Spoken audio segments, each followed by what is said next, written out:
அனைவருக்கும் இனிய காலை வணக்கம். காலை சக்கரம் நாளை நமது நிகழ்வின் இன்றைய சிறப்பு நிகழ்வு துவங்கப்பட உள்ளது. ரோட்டரி மாவட்டம் 2981 மாவட்ட ஆளுநர் ரொட்டேரியன் எஸ். பாஸ்கரன் அவர்களின் சீரிய தலைமையில் சிறப்பாக நடைபெற்று வரும் காலை சக்கரம் நாளை நமது நிகழ்வினை இன்று நமக்கு இணைந்து வழங்கி சிறப்பிக்க உள்ளார்கள் ரோட்டரி கிளப் ஆஃப் பாபநாசம் சங்கத்தினர். ரோட்டரி கிளப் ஆஃப் பாபநாசம் சங்கத்தின் உதவி ஆளுநர் ரொட்டேரியன் அறிவழகன் அவர்களுக்கும், தலைவர் ரொட்டேரியன் சக்திவேல் அவர்களுக்கும், செயலாளர் ரொட்டேரியன் ரவிச்சந்திரன் அவர்களுக்கும், பொருளாளர் ரொட்டேரியன் ராமநாதன் அவர்களுக்கும் மற்றும் அவர்களது சங்க உறுப்பினர்கள் அனைவருக்கும் இந்த காலை வேளையிலே வாழ்த்துக்களையும் வரவேற்புகளையும் தெரிவித்துக் கொண்டு, நிகழ்ச்சியின் முதல் நிகழ்வாக ரோட்டரி வணக்கம் மற்றும் வரவேற்பு நிகழ்த்த ரோட்டரி கிளப் ஆஃப் பாபநாசம் சங்கத்தின் செயலாளர் ரொட்டேரியன் ரவிச்சந்திரன் அவர்களை அன்புடன் கேட்டுக்கொள்கிறோம். சார் அட்மிட் பண்ணீங்க மீட்ல சார் அட்மிட் பண்ணீங்க என்ன அட்மிட் ஆகல.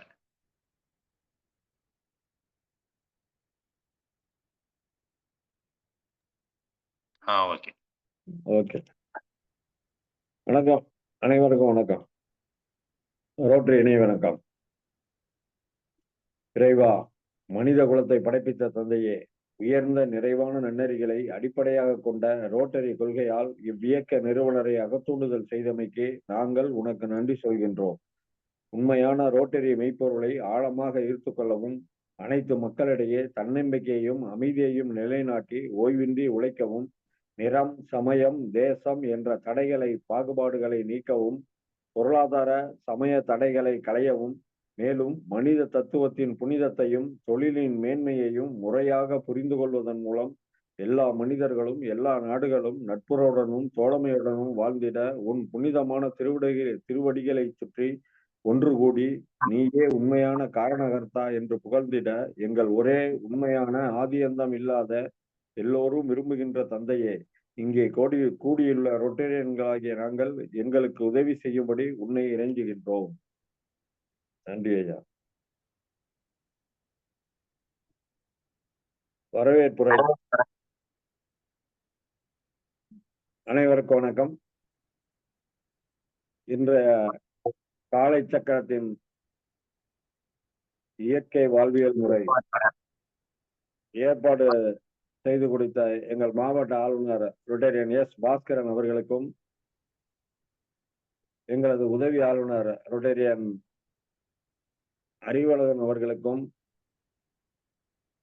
மற்றும் இந்த நிகழ்ச்சியை சிறப்பாக நடத்தி கொண்டிருக்கும் ஐயா ரொட்டேரியன் ஆர். குணம்பாலன் அவர்களுக்கும், தினம் யோகா பயிற்சி அளிக்கும் ஆசான் நல்ல சிவம் ஐயா அவர்களுக்கும், இன்றைய சிறப்பு நிகழ்ச்சியை உங்கள் வாழ்வை மாற்றும் சக்தி என்ற தலைப்பில் சிறப்பு பயிற்சியாளர் ஐயா இறை மதன் அவர்களுக்கும் வாழ்த்துக்களையும் நன்றிகளையும் கூறிக்கொண்டு இந்த நிகழ்ச்சியை தூங்குவதற்கு வாழ்த்தி அமைகிறேன். நன்றி சார். ரோட்டரி வணக்கம் மற்றும் வரவேற்பு நிகழ்ச்சி சிறப்பித்த ரோட்டரி கிளப் ஆஃப் பாபநாசம் சங்கத்தின் செயலாளர் ரோட்டரி ரவிச்சந்திரன் அவர்களுக்கு நன்றிகளை வாழ்த்துக்களை தெரிவித்துக் கொண்டு, நிகழ்ச்சியின் அடுத்த நிகழ்வாக இறைவேண்டுதல் அளிக்க ஆசான் நல்ல சிவமையா அவர்களை அன்புடன் கேட்டுக்கொள்கிறோம்.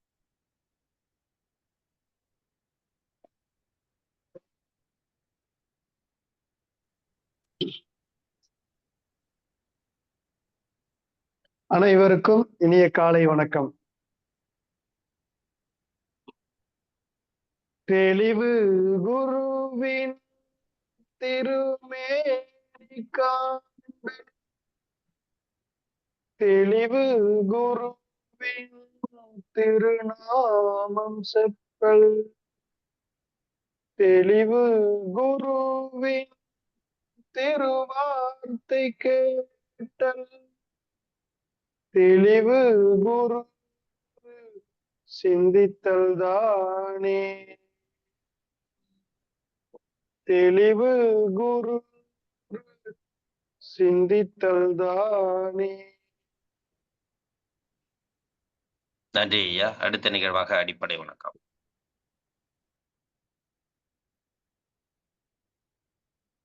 சின்முத்திரை வச்சுக்கிறோம். நேராக நிமிர்ந்து ஆழ்ந்து மூச்செடுத்து எடுத்து உச்சரிக்கிறோம்.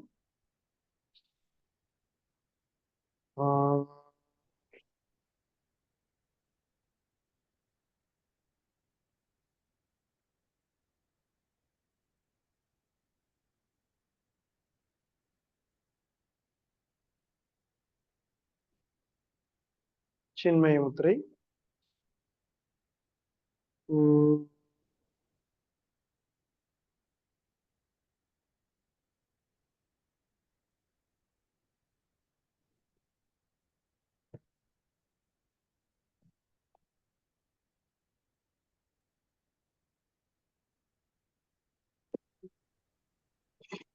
ஆதி முத்திரை.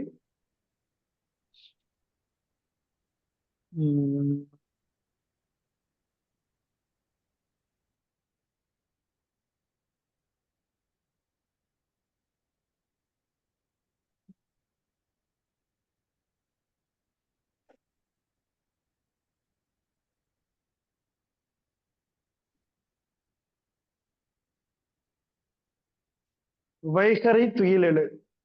அன்னைக்கு வணக்கம், தந்தைக்கு வணக்கம், ஆசான் அவர்களுக்கு வணக்கம். வைகறை துயிலெழு.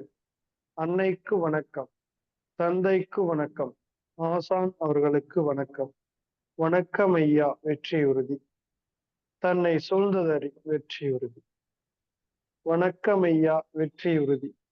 தன்னை சூழ்ந்ததறி வெற்றி உறுதி. ஓய்வு. நன்றி நன்றி ஐயா. அடுத்த நிகழ்வாக தொடராசன பயிற்சிகள் மற்றும் மூச்சு பயிற்சி. நன்றி. கால்கள் நேரம் நீட்டிக்கங்க.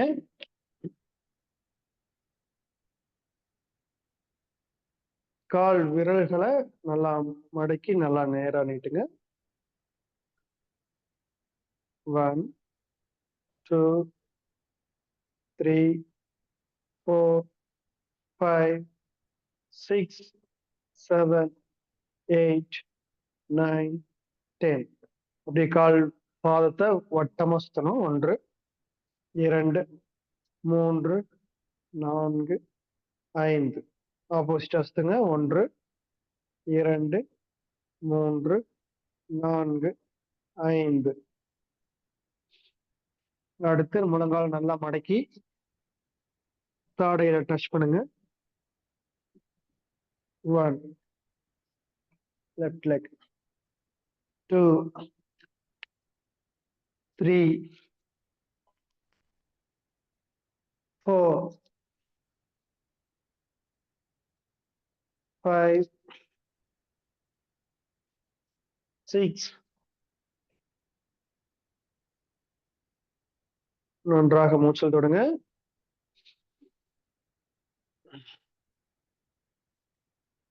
நின்ற நிலைக்கு வந்துடுறோம்.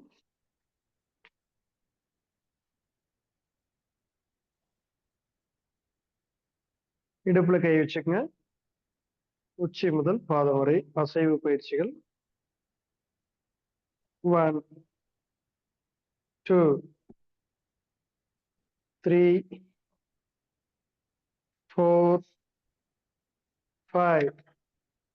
அப்படியே ஆப்போசிட்டா செய்யுங்க. 1 2 3 4 5. அடுத்து கைகளை நேரா ரைட் ஹேண்ட் சுத்துறோம். 1 2 3. ஆப்போசிட்டா 1 2 3. லெஃப்ட் ஹேண்ட் 1 2 3 1 2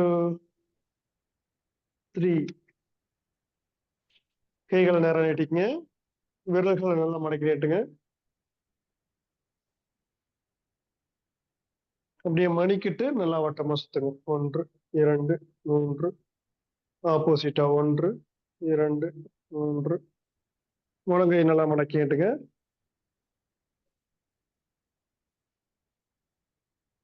ஷோல்டர்ல கை வச்சுக்கோங்க. வட்டமா சுத்துங்க ஷோல்டர்.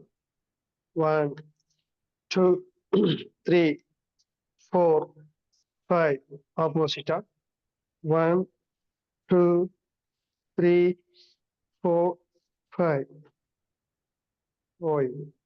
கை நல்லா ஃப்ரீயா விட்டுருங்க. நல்லா மூச்சு விடுங்க.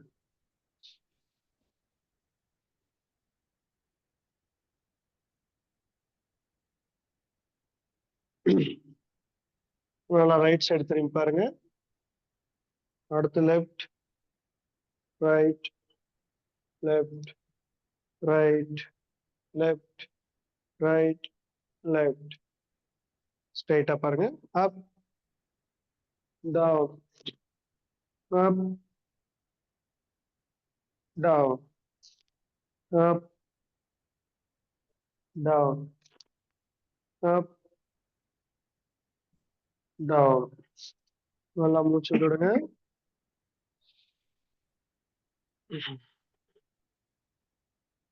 கழுத்து நல்லா ரட்டமா வட்டமா ரைட் சைடு இருந்து அப்படியே கொண்டு வாங்க. 1 2 3. ரைட்ல இருந்து லெஃப்ட். 1 2 3. ஸ்ட்ரெயிட்டா பாருங்க. நன்றாக மூச்சு விடுங்க.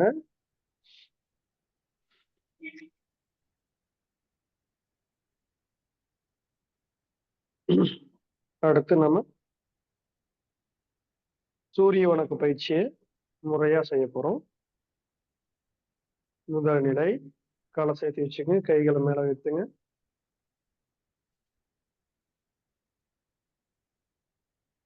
வணக்க முத்திரைக்கு வந்துடுறோம். இரண்டாவது நிலை,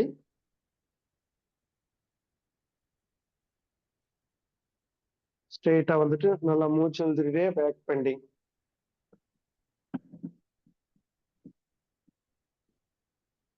ஸ்ட்ரெயிட்டா வந்துருங்க. மீண்டும் நல்லா மூச்சுடுங்க.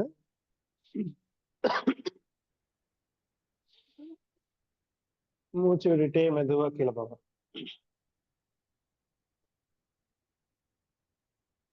கணுக்கால பிடிச்சிட்டு நல்லா முடிஞ்ச அளவுக்கு உடம்பு நல்லா க்ளோஸா கொண்டு வாங்க.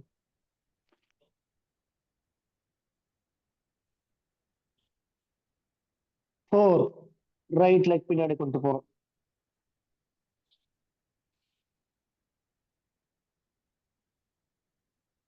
நல்லா மேல பாருங்க. இடுப்பு நல்லா கீழே இறங்கி இருக்கணும். தலை நல்லா மேல பார்க்கணும். 5 குதிக்கால் நல்லா கீழே டச் பண்ற மாதிரி வச்சுக்கோங்க. 6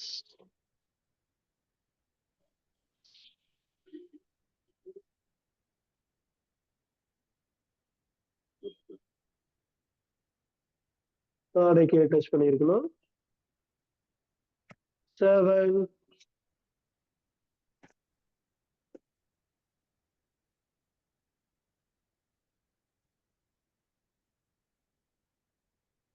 8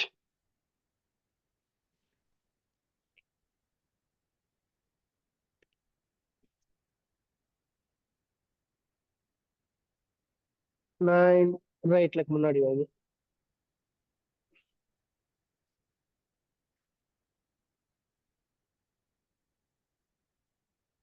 10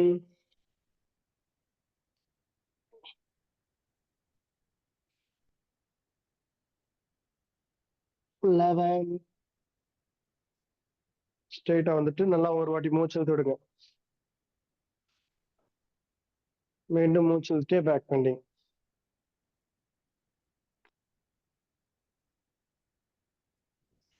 ஸ்ட்ரெயிட்டா வந்துட்டு வணக்கம் முத்திரை.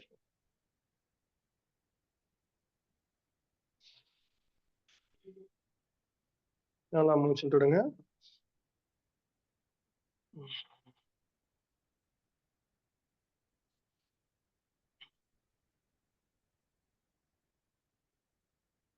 அடுத்து தாடாசனம்.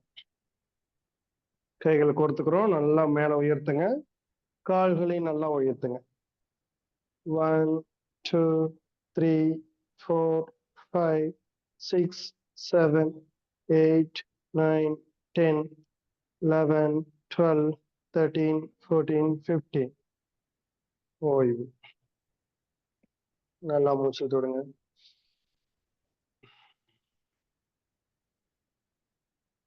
கோணாசனம். ரைட் ஹேண்ட் லெஃப்ட் சைடு இப்படி சாயணும். 1 2 3 4 5 6 7 8 9 10. மெதுவா கையை கீழே கொண்டு வந்துட்டு லெஃப்ட் ஹேண்ட் மேல தூக்குறோம். Right side சாயணும். 1 2, 3, 4, 5, 6, 7, 8, 9, 10. ஸ்ட்ரெயிட்டா வந்துருங்க. நன்றாக மூச்சு இழுத்துடுங்க.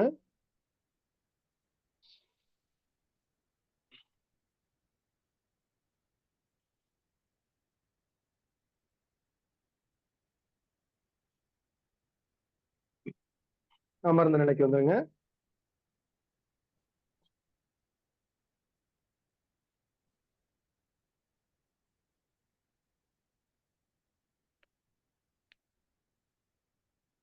நன்றாக மூச்சு இழுத்துடுங்க. கால் நல்லா இலக்கப்படுத்திக்கங்க.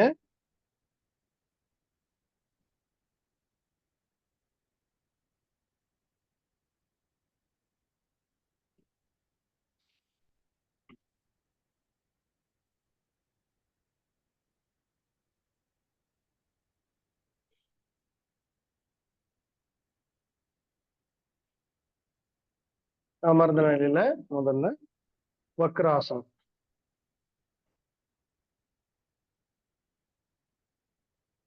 ரைட் லெக் மடக்கி லெஃப்ட் சைடு வச்சுக்கோங்க. லெஃப்ட் ஹேண்ட்ல நல்லா காலை பிடிச்சிருங்க. ரைட் ஹேண்ட் பின்னாடி வச்சு நல்லா பின்னாடி திரும்புங்க.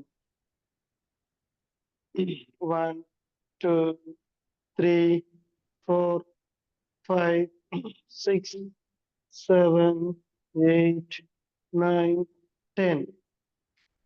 ஓய்வு. நன்றாக மூச்சு விட்டுடுங்க.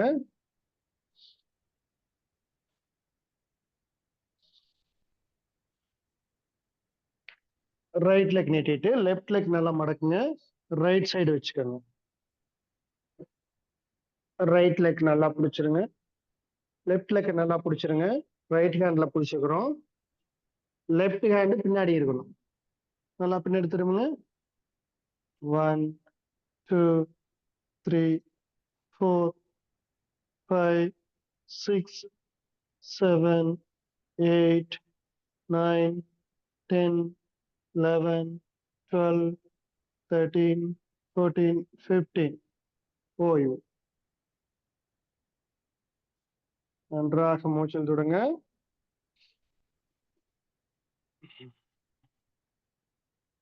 எப்பவுமே மூச்சல் தொடும்போது முதுகு தண்டு ஸ்ட்ரெயிட்டா வைங்க.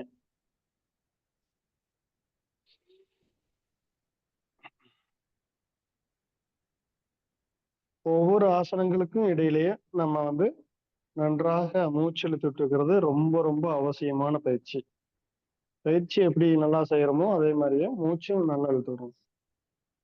அப்பதான் அந்த ஆசனத்துக்கு உண்டான பலன்கள் முழுமையா நமக்கு கிடைக்கும்.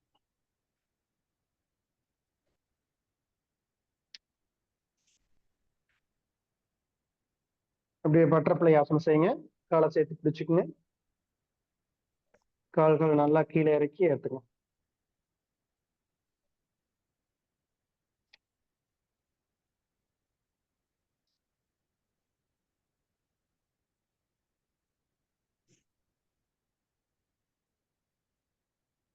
லைட்டா அப்படி காலை முட்டி பிடிச்சிட்டு நல்லா கீழே கொண்டு வாங்க.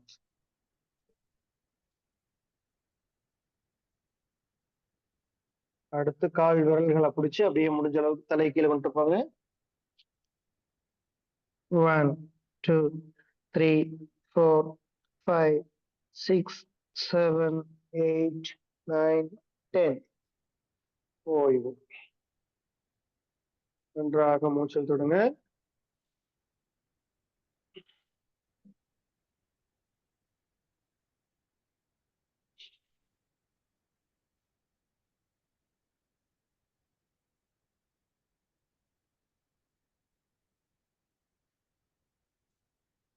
அடுத்து புஜபீடாசனம். கால் விரல்களை இப்படி வச்சுட்டு குதிக்கால் ரெண்டையும் டச் பண்ணுங்க.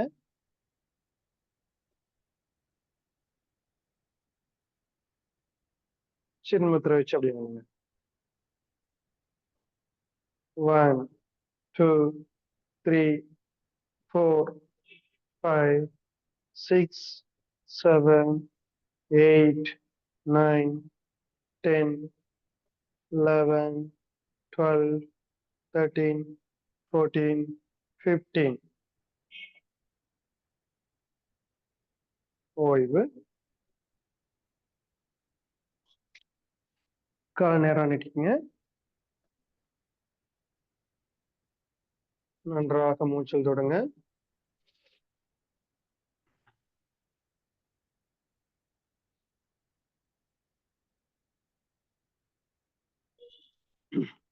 சுகாசனத்துல அமர்ந்துக்கிறோம். லெஃப்ட் ஒட்டி வச்சுக்கோங்க, ரைட் ஒட்டி வச்சுக்கோங்க. நம்ம ஷோல்டருக்கு நேர் கை வச்சு உத்தித சுகாசனம். லைட் அப்படி மேல தூக்குங்க. ஸ்ட்ரெயிட்டா பாருங்க. 1 2 3 4 5 6 7 8 9 10. ஓய்வு. நல்லா மூச்சு விடுங்க.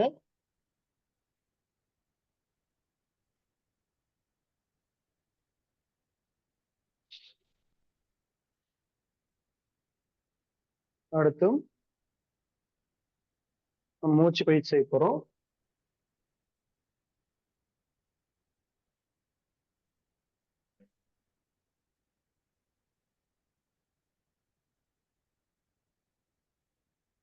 ரைட் ஹேண்ட்ல பெருவிரல வச்சுக்கோங்க. லெஃப்ட்ல நல்லா கபாலபதி பயிற்சி. 1 2 3 4 5 6 7 8 9 10 11 12 13 14 15 16 17 18 19 20. ஓய்வு. 2 கையில சின்மத்திர வச்சு நல்லா மூச்சு கவனிங்க.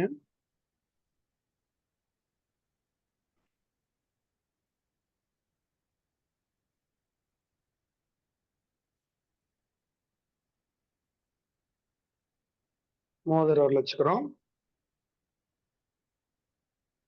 1 2 3 4 5 6 7 8 9 10 11 12 13 14 15 16 17 18 19 20. ஓய்வு. 2 கையில சின்மத்திர வச்சு நல்லா மூச்சு கவனிங்க. வீடியோ இல்லையா?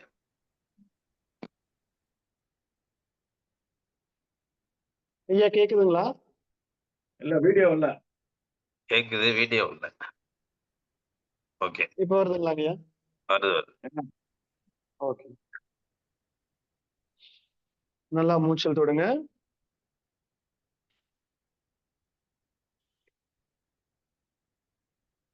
கபாலபதி பயிற்சி நல்லா செஞ்சிட்டோம். நம்முடைய சுவாச உறுப்புகள் இருக்கக்கூடிய டஸ்ட் கழிவுகள்லாம் வெளியேற்றப்பட்டது. மெதுவாக சுவாசிக்கிறோம்.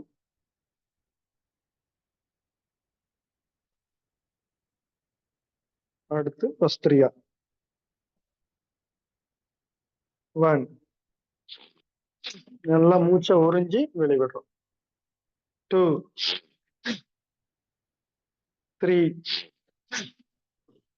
4 5 6 7 8 9 10 11 12 13 14 15 16 17 18 19 20. ரொம்ப சிறப்பு. நன்றாக செஞ்சீங்க. பஸ்திரியா அந்த பயிற்சி செய்யறது மூலியமா நல்லா இன்னும் தூய்மை அடையும். நம்ம சுவாச உறுப்பு நன்றாக தூய்மை அடைந்து நுரையீரல் முழுவதும் நல்ல சுவாசம் கிடைத்து நம்முடைய நாடி நரம்புகள் எல்லாம் ஊக்கம் பெறும், நல்ல ஆற்றலை தரும். இப்போ நம்ம சுவாச உறுப்புகள் மிகவும் நன்றாக தூய்மை அடைஞ்சிருச்சு. இப்போ மோதிரம் வச்சுக்கோ. ரைட் சைட்ல சைடுல செஞ்சிருங்க. 1 2 3 4 5 6 7 8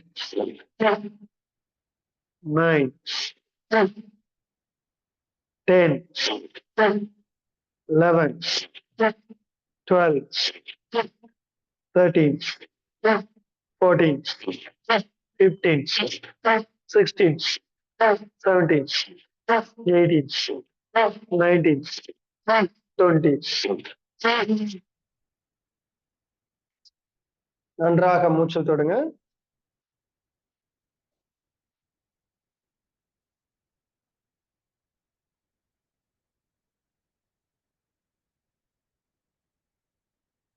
ஆழ்ந்து மூச்செடுத்து மெதுவாக விடுறோம்.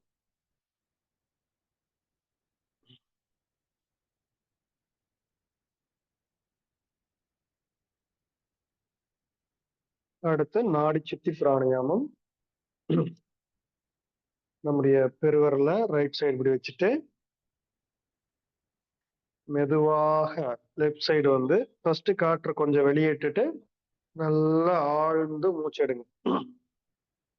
ரைட் சைடுல நன்றாக உள்ளெடுத்து உங்க முடிஞ்ச அளவுக்கு இயன்ற அளவுக்கு உள்ள நிறுத்தி மெதுவாக ரைட் சைடு விடுறோம். பிறகு ரைட் சைடு மெதுவாக இழுக்கிறோம். உங்களுக்கு முடிஞ்ச அளவுக்கு உள்ள நன்றாக காற்றை நிறுத்தி மெதுவாக இடது பக்கமா விடுறோம். இதை நன்றாக செய்வது மூலியமா நமக்கு ஆதாரமாக இருக்கக்கூடிய அந்த 7 சக்ராஸுக்கும் முழுமையான சுவாசம் 21,000 சுவாசம் நமக்கு நன்றாக கிடைக்கும். ஒரு 5 நிமிடம் நன்றாக செய்யணும்.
ஆதிமுத்திரை வைங்க. 1 திருமூலர் பஸ்திரியா. 2 3 4 5 6 7 8 9 10 11 12 13 14, 15, 16, 17, 18, 19, 20.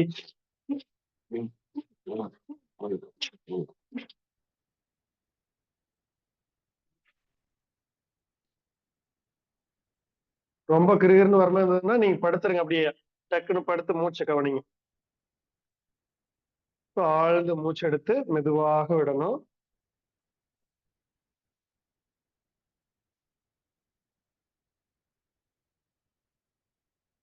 சண்முகத்தை வச்சு ஒரு முறை ஈம் சொல்லுங்க.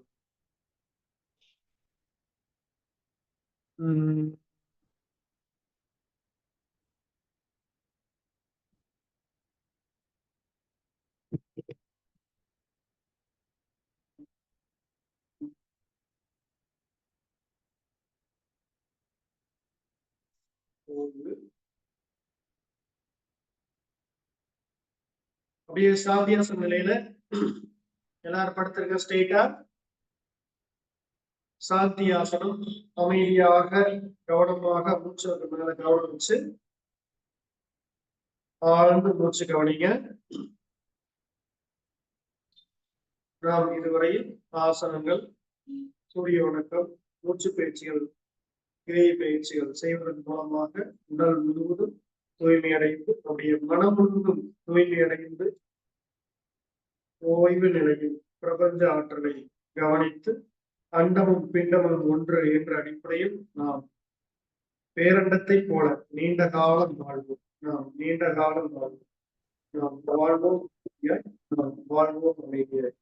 இந்த நல்லதொரு வாய்ப்பை கழித்த ரோட்டரி சங்கங்களுக்கு நாம் மனமார்ந்த நன்றியை தெரிவித்துக் கொள்வோம். நன்றி. நன்றி நன்றி ஐயா. இன்றைய வேளையில் நமக்கு அற்புதமாக சூரிய வணக்கம், ஆசன பயிற்சிகள், மூச்சு பயிற்சிகள் அனைத்து சிறப்பித்த அவசான நல்ல சிவமையா அவர்களுக்கு நெஞ்சார்ந்த நன்றிகளையும் வாழ்த்துக்களையும் தெரிவித்துக் கொள்கிறோம். நன்றி நன்றிங்க ஐயா. நன்றி.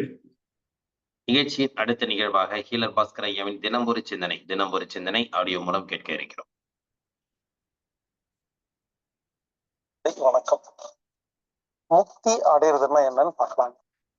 நமக்கு நிறைய நோய் இருக்கு, டென்ஷனா இருக்கு, கவலையா இருக்கா, அதெல்லாம் சரி பண்ணோம்னா முக்தி அடைஞ்சா போதும் அப்படின்னு நான் சொல்றேன். நீங்க சொல்றீங்க போதும், ஒரு மூட்டு வலி இருக்குன்னு உங்ககிட்ட வந்தா நான் முக்தி அடைங்கிற, அது பெரிய விஷயமா நினைக்கிறீங்க. கிடையாது, சிம்பிள். என்னோட குருநாதர் சொல்லுவாரு, ஞானிகள் கால்களில் விழுந்து ஆசீர்வாதம் வாங்குவதை விட நீயே ஞானியாவது சிறப்பு அப்படிம்பாரு. அது ரொம்ப சுலபங்க. நமக்கு தெரியாதனால அதை பெருசா நினைச்சிட்டு இருக்கிறோம். இப்ப பாருங்க, 5 நிமிஷம் தான் மூச்சு அடைக்கு ஐடியா சொல்லி கொடுக்குறேன். சிம்பிள். ஒரு காலேஜ்ல ஒரு 4 பேர் இருந்தாங்க. 4 பேர் பரீட்சை எல்லாம் முடிச்சுட்டு வீட்டுக்கு போறாங்களாமா. கடைசி நாள் ஒருத்தர் சொல்றாரு, எனக்கு முக்தி அடையணுங்கிறது ஆசை அப்படின்னு. மொத்த 3 பேரும் எனக்கும் அதான் ஆசை அப்படிங்கிறாங்க. உடனே 4 பேர் சேர்ந்துட்டு, சரி நீ எப்படி முக்தி அடைவேன்னு கேட்கறாங்க. ஒருத்தர், நான் காலேஜ் முடிச்சோன்னே எல்லா யோகா சென்டருக்கு போறேன், நிறைய பயிற்சி பண்ண போறேன், நிறைய யோகா மூச்சு பயிற்சி தியானம் எல்லாம் பண்ணேன்னா முக்தி அடைஞ்சிருவேன்னு. மற்றவங்க எல்லாம் முடியாதப்ப போப்பா அப்படிங்கிறாங்களாமா. இன்னொருத்தர், நான் போய் கோயில் கட்ட போறேன், சாமிக்கு பூஜை புனஸ்காரம் எல்லாம் செய்ய போறேன், பக்தியில திளைக்க போறேன், நான் முக்தி அடைஞ்சிருவேன்னு சொன்னாராமா. மற்றவங்க எல்லாம் முடியாதுன்னாங்களாமா. இன்னொருத்தர், நான் சயின்டிஸ்ட், நாசால சேர போறேன், இஸ்ரோல சேர போறேன், ராக்கெட்ல போறேன், DNA RNA ரிசர்ச் பண்ண போறேன், எனக்கு முக்தி கிடைச்சுன்னு சொன்னாராமா. மற்றவங்க எல்லாம் முடியாதுன்னாங்களாமா. கடைசியா ஒருத்தர், போங்கப்பா, நான் கல்யாணம் பண்ணி குழந்தை பெற்றுக்கிட்டு நான் குடும்பத்தோட நிம்மதியா வாழ போறேன், இதுதாப்பா முக்தி அப்படின்னு அவரு சொன்னாராமா. 4 பேருக்கு ஒரே சண்டையாமா. உடனே முடிவு பண்ணிட்டாங்களாமா, சரி 4 பேர் பிரிவோம், 20 வருஷம் கழிச்சு இதே இடத்துல நண்பன் படம் மாதிரி சேரலாம்னு பிளான் பண்ணிட்டாங்களாமா. எல்லாம் போயிட்டாங்களாமா. 20 வருஷம் கழிச்சு 4 பேரும் ஒன்னா வந்தாங்களாமா. 4 பேர்த்து முகத்திலயும் ஒரே ஆட்டம். ஏன்னா 4 பேருமே முக்தியே அடையல. ஒருத்தர், என்னப்பா என்ன பண்ண? என்னப்பா யோகா சென்டருக்கெல்லாம் போனேன், மொட்டையை போட்டு நல்லா என்கிட்ட வேலை வாங்கிட்டாங்க, ஒன்னும் கிடைக்கல அப்படிங்கிறாரு. ஆமாப்பா, யோகாசனில் போய் மூச்சு பயிற்சி தியானம் எல்லாம் பண்ணினேன், உடம்பு நல்லா இருக்கு, ஆனா என்னமோ ஒன்று மிஸ் ஆகுது அப்படிங்கிறாரு. ஆமா அப்படின்னு இவரு ஒத்துக்கிட்டாரு, யோகா சென்டருக்கு போனவர். இன்னொருத்தர், நானு கோயில் கட்டினேன், கும்பாபிஷேகம் பண்ணேன், கடைசியில புறம்போ கடன் போலீஸ்ல கேஸ் போட்டாங்க, இதே பிரச்சனை, வாழைப்பழம் தேங்காய் எல்லாம் தாத்து சாப்பிட்டு தொப்பதான் வந்திருக்குது, முக்தி எல்லாம் அடையலங்கிறாரு இவரு. இன்னொருத்தர், நான் ராக்கெட்ல போனப்பா, இஸ்ரோல சேர்ந்தப்பா, DNA RNA உடைச்சு பார்த்தப்பா, கடைசியா என்னமோ வெடிக்குது, அது என்னன்னே தெரிய மாட்டேங்குதுப்பா. எல்லாம் ரிசர்ச் பண்ணிட்டேன். ஒரே பிரமிப்பா இருக்குது. ஏதோ பிக் பேங் தியரின்னு சொல்றாங்க. பெரிய வெடிப்புங்கிறாங்க. அதுக்கப்புறம் ஒண்ணுமே தெரியலன்னு சயின்டிஸ்ட் ஒத்துக்கிட்டாரு. இன்னொருத்தர், நன்றி கெட்ட உலகப்பா. என் தங்கச்சி கல்யாணம் பண்ணேன். என் தம்பியை படிக்க வச்சேன். எங்க அப்பா அம்மாக்கெல்லாம் சோறு போட்டேன். காசு கொடுக்குற வரைக்கும் சூப்பர் சூப்பர்னு சொன்னாங்க. எப்ப கிட்ட காசு இல்லையோ இதுக்கு மதிக்கிறதே இல்லப்பா. வேஸ்ட்டுப்பா. ஃப்ரெண்ட்ஸ் எல்லாம் வேஸ்ட். சொந்தக்காரங்க எல்லாம் வேஸ்ட். காசு இருந்தாதான் மதிக்கிறாங்க. வெறுத்து போச்சுன்னு இவரு சொல்றாரு. இப்படி 4 பேரும் பேசிட்டு இருக்கும் பொழுது இறைவன் வந்து குபீர் இறங்கிட்டாராமா. இறங்கி பக்தர்களே உங்கள் பக்திக்கு மெச்சினேன் 4 பேர்த்துக்கு முக்தின்ட்டாராமா. இந்த 4 பேர்த்துக்கும் முக்தி அடைஞ்ச சந்தோஷமெல்லாம் இல்ல. இவரு கேக்குறாரு, ஹலோ சாமி, நான் உனக்கு கோயில் கட்டினேன்ல, அங்க வராம இங்க எதுக்கு வந்தா? இவனுங்களுக்கு கோயில் பத்தினா தெரியாதுங்கிறாராமா. இவரு, நான் ராக்கெட்ல வந்தேன்ல சயின்டிஸ்ட், அப்ப நீ எங்க போயிருந்தேன்னு கேக்குறாராமா. இன்னொருத்தர், நான் தான் இவங்க 4 பேர்த்துடைய அம்மா அப்பாக்கு நான் ஜோறு போட்டேன். இவங்க எல்லாம் ஓடி போயிட்டான். ஒருத்த யோகா சென்டர் போயிட்டா, ஒருத்த ராக்கெட்ல போயிட்டான், இன்னொருத்த கோயில் கட்டிட்டான் அப்படின்னு இவர் சொன்னாராமா. இப்படி 4 பேரும் சண்டை போட்டு இருந்தாங்களாமா. அப்போ இறைவன் சொன்னாராமா, சாரி தெரியாம வந்துட்டேன். நீங்க 4 பேரும் 4 சக்தி, கர்மயோகம், பக்தி யோகம், கிரியா யோகம், ஞான யோகம். இது 4 ஒரே ஒருத்தர் மனுஷனுக்கு வந்துருச்சுன்னு வச்சு தெரியாம வந்துட்டேன், சாரின்னு போயிட்டாராமா. இங்க பாருங்க, சும்மா ஒரு கதைக்காக சொல்றேன். உடனே 4 வந்து மேல பார்த்துட்டு உட்கார்ந்துருக்காதீங்க, வந்து இறங்குவாருன்னு. நான் புரியுதுக்காக சொல்றேங்க. தனி ஒருவனுடைய ஒரு மனிதனுக்கு பக்தி யோகமும், கர்ம யோகமும், கிரியா யோகமும், ஞான யோகமும், 4 யோகம் யாருக்கு கைவல்யமாகிறதோ நீங்கள் முக்தி அடைந்து விட்டீர்கள். முக்தி என்பது ஒரு இடமல்ல, ஒரு பாதை. அதாவதுங்க, கர்ம யோகம்னு என்ன? கணக்கு பார்க்காம வேலை செய்யறது. பக்தி யோகம்னா என்ன? 24 மணி நேரமும் இறை சிந்தனையோடு வாழ்வது. ஞான யோகம்னா என்னென்ன? உடம்பை பத்தி, மனசை பத்தி, புத்தியை பத்தி, அன்பை பத்தி, குடும்பத்தை பத்தி கத்துக்கிட்டு நிம்மதியா வாழ்றது. கிரியா யோகம்னா என்ன? ஏதாவது ஒரு பயிற்சி பண்றது ரெகுலரா. இங்க பாருங்க, இந்த 4 விஷயத்தை யார் புரிந்து கொண்டு அதை கைவல்யம்னு என்னன்னா அபியாசம், அதாவது அதை பயிற்சி செய்கிறீர்களோ முக்தி அடைஞ்சிட்டீங்கன்னு இல்ல, முக்தியின் வழியில் செல்கிறோம். மறுபடி சொல்றேங்க, முக்தி என்பது ஒரு இடம் கிடையாது சேர்றதுக்கு, அது போற பாதை. இது 4 புரிஞ்சிருச்சுன்னா நம்ம சொல்லிக்கலாம் முக்தியின் பாதையை போயிட்டு இருக்கிறோம்னு. அடையலாம் முடியாது, அது பெரிய விஷயம். அது சாகருக்கு ஒரு நாள் முன்னால கூட புதுசு புதுசா கத்துக்கிட்டே தாங்க இருப்போம். இவருங்க, அதனால நீங்க என்ன பண்ணுங்க, பக்தி யோகம்னா என்ன? 24 மணி நேரம் இறை சிந்தனையோட வாழ்வது, அதுக்கு ஆரம்பிங்க. கர்ம யோகம் என்ன? ஏதாவது ஒரு பயிற்சி செய்யறது. கிரியா யோகம் என்ன? ஏதாவது ஒரு பயிற்சி செய்யறது. கர்ம யோகம் என்ன? கணக்கு பார்க்காம வேலை செய்யறது. ஞான யோகம் என்ன? புது புது விஷயங்களை கற்றுக்கொள்வது, வாழ்க்கையின் தேவையான அடிப்படை விஷயங்களை. இந்த 4 விஷயத்தை இன்று முதல் கத்துக்கொண்டு நீங்க ரூட்ல போய் பாருங்களேன், அதுக்கு பேரு முக்தி அடைந்தவர்கள்னு பேருங்க. என்லைட்மெண்ட். உடனே என்லைட்மெண்ட் ஆயிட்டா நமக்கு டென்ஷன், கோபம், பயம், கவலை, வருத்தம், நஷ்டம் எதுவுமே வராதான்னு கேட்டா எல்லாமே வரும். ஆனா டியூரேஷன் கம்மியா இருக்கும், கால நேரம் குறைவாக இருக்கும். அதாவது இந்த புக்தியின் வழியில் போற ஒருத்தருக்கு செல்போன் காணாம போச்சுன்னு வச்சுக்கோங்களேன், அவரு ஒரு 10 செகண்ட் வருத்தப்பட்டுட்டு அடுத்த வேலையை பார்த்துருவாருங்க. முக்தி அடையாதவங்க ஐயோ ஐயோ போச்சே போச்சேன்னு 4 வருஷமா அடிச்சுக்குவாங்க. புரிஞ்சுக்குங்க, நான் மறுபடியும் சொல்றேன், முக்கியமான விஷயம். முக்தியின் பாதையில் செல்பவர்களுக்கு எல்லா டென்ஷன், கோபம், பயம், கவலை, அவமானம், அசிங்கம், நஷ்டம் எல்லாமே வரும். ஆனா நேரம் மிகவும் குறைவாக எடுத்துக்கொண்டு அடுத்த நிமிஷம் அதை மறந்துட்டு அடுத்த வேலையை பார்ப்பாங்க. நம்ம எல்லாம், அதாவது ஞானம் அடையாதவங்க, முக்தி அடையாதவங்க என்ன பண்ணுவோம்? நம்ம என்ன பண்ணுவோம்? அதுவே ஊறிட்டு கிடப்போம். 15 வருஷமா உட்காந்துட்டு கிடப்போம். இப்ப சொல்லுங்க, ஊர்ல நிறைய யோகா சென்டர் இருக்கா? நிறைய குருநாதர் இருக்காங்களா? நிறைய சாமியார் இருக்காங்களா? நிறைய நல்ல உள்ளங்கள் இருக்கா? இவங்க எல்லாம் கிளாஸ் நடத்துறாங்க இல்லையா? இது ஏன் தெரியுமா எல்லாமே முரண்பாடா இருக்குது? நீங்களே யோசிச்சு பாருங்க. ஒருத்தர் யோகாவே வேண்டாங்கிறாரு, அவருக்கு 140 கண்ட்ரில ஆசிரமம், 10 லட்சம் டிவோட்டிஸ். ஒருத்தர் யோகா தான் சிறப்புங்கிறாரு, ஒருத்தர் கல்யாணம் பண்ணிக்கங்கிறாரு, ஒருத்தர் கல்யாணம் பண்ணாதேங்கிறாரு, இன்னொருத்தர் தாம்பத்தியம் ஒழுங்குங்கிறாரு, இது தப்புங்கிறாரு. ஒருத்தர் யோசிச்சு பாருங்க, எல்லா குருநாதரும் எல்லா ஆசிரமங்களிலும் முரண்பாடு இருக்கிறது. ஆனால் எல்லா ஆசிரமங்களும் 140 கண்ட்ரில் இருக்கு, எல்லா ஆசிரமத்துக்கும் 50 லட்சம் டிவோட்டி இருக்காங்க. இது ஏன் என்று நான் யோசித்தேன். எனக்கு புரிந்து விட்டது. அது என்னவென்றால், சில குருநாதர்கள் ஏதாவது ஒரு யோகத்தை சொல்லிக் கொடுக்கிறார்கள். இப்படி 4 யோகம் தாங்க இருக்கு. ஏதோ ஒரு ஆசிரமம் மட்டும்தான் 4 யோகம் சொல்லிக் கொடுக்குறாங்க. அப்போ உங்களுக்கு எந்த யோகம் இல்லையோ அந்த யோகம் கற்றுக் கொடுக்கும் ஒரு குருநாதரிடம் ஆசிரமத்திடம் போகும் பொழுது அது உங்களுக்கு ஃபில்ஃபில் ஆனோன்னா நீங்க முக்தி அடைஞ்சிடுறீங்க. நீங்க எல்லாத்தையும் கூப்பிடுறீங்க. உதாரணத்துக்கு ஒரு சில குருநாதர்கள் பக்தியை மெயினாக சொல்லிக் கொடுக்கிறார்கள். அப்போ உங்களுக்கு பக்தி இல்லாத ஒருத்தர் அங்க போனீங்கன்னா என்லைட்மெண்ட் ஆயிடுறீங்க. ஒருத்தர் கிரியா யோகம் சொல்லி தராரு, ஒருத்தர் ஞான யோகம் சொல்லி தராரு. புரிஞ்சுங்களா?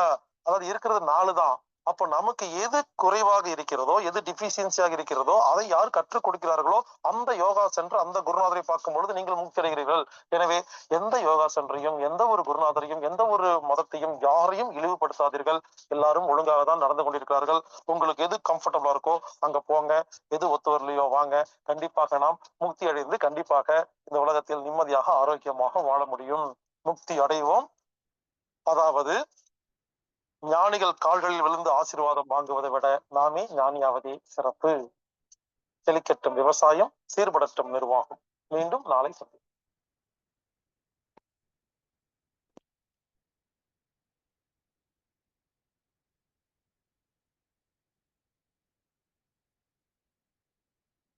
நன்றிங்கய்யா. இன்றைய வேளையில் அற்புதமாக நமக்கு முக்தி நிலையை அடைவது என்பதை பற்றி ஒரு அற்புதமான விளக்கம் கொடுத்தாங்க. அது எந்த நிலையில் எதை சார்ந்து நம்ம செல்ல வேண்டும் என்பதை பற்றியும் ஒரு அற்புதமான விளக்கம் அளித்தார்கள் ஈரபாஸ்கர் ஐயா அவர்கள். அதை சார்ந்து நமது காலச்சக்கரமும் ஒரு சிறப்பான ஒரு வழிகாட்டியாக அனைவருக்கும் திகழ்கிறது என்பதை இந்த நேரத்திலே தெரிவித்துக் கொண்டு, இந்த நிகழ்வில் நமக்கு சிறப்பான ஒரு சிறப்புரையாற்றி நிகழ்வித்த கீழர் பாஸ்கர் ஐயா அவர்களுக்கு நெஞ்சார்ந்த நன்றிகளையும் வாழ்த்துக்களையும் தெரிவித்துக் கொள்கிறோம். நன்றிங்க ஐயா. நிகழ்ச்சியின் அடுத்த நிகழ்வாக நமது காலச்சக்கரத்தின் தொடர்ந்து நமக்கு பல்வேறு சிந்தனைகளையும் பல்வேறு பயிற்சிகளையும் சிறப்பாக அளித்து வரும் இறை சாதனை மார்க்கத்தின் இறைமதன் ஐயா அவர்கள் உங்கள் வாழ்வை மாற்றும் சக்தி என்பதை பற்றி ஒரு அற்புதமான விளக்கம், தொடர் விளக்கமாக அளிக்க காத்துக் கொண்டிருக்கிறார்கள்.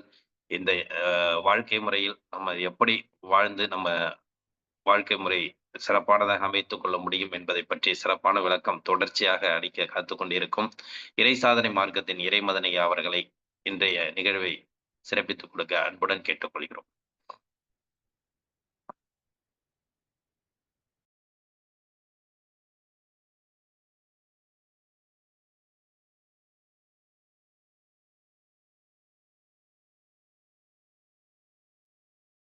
வாழ்க வளம்.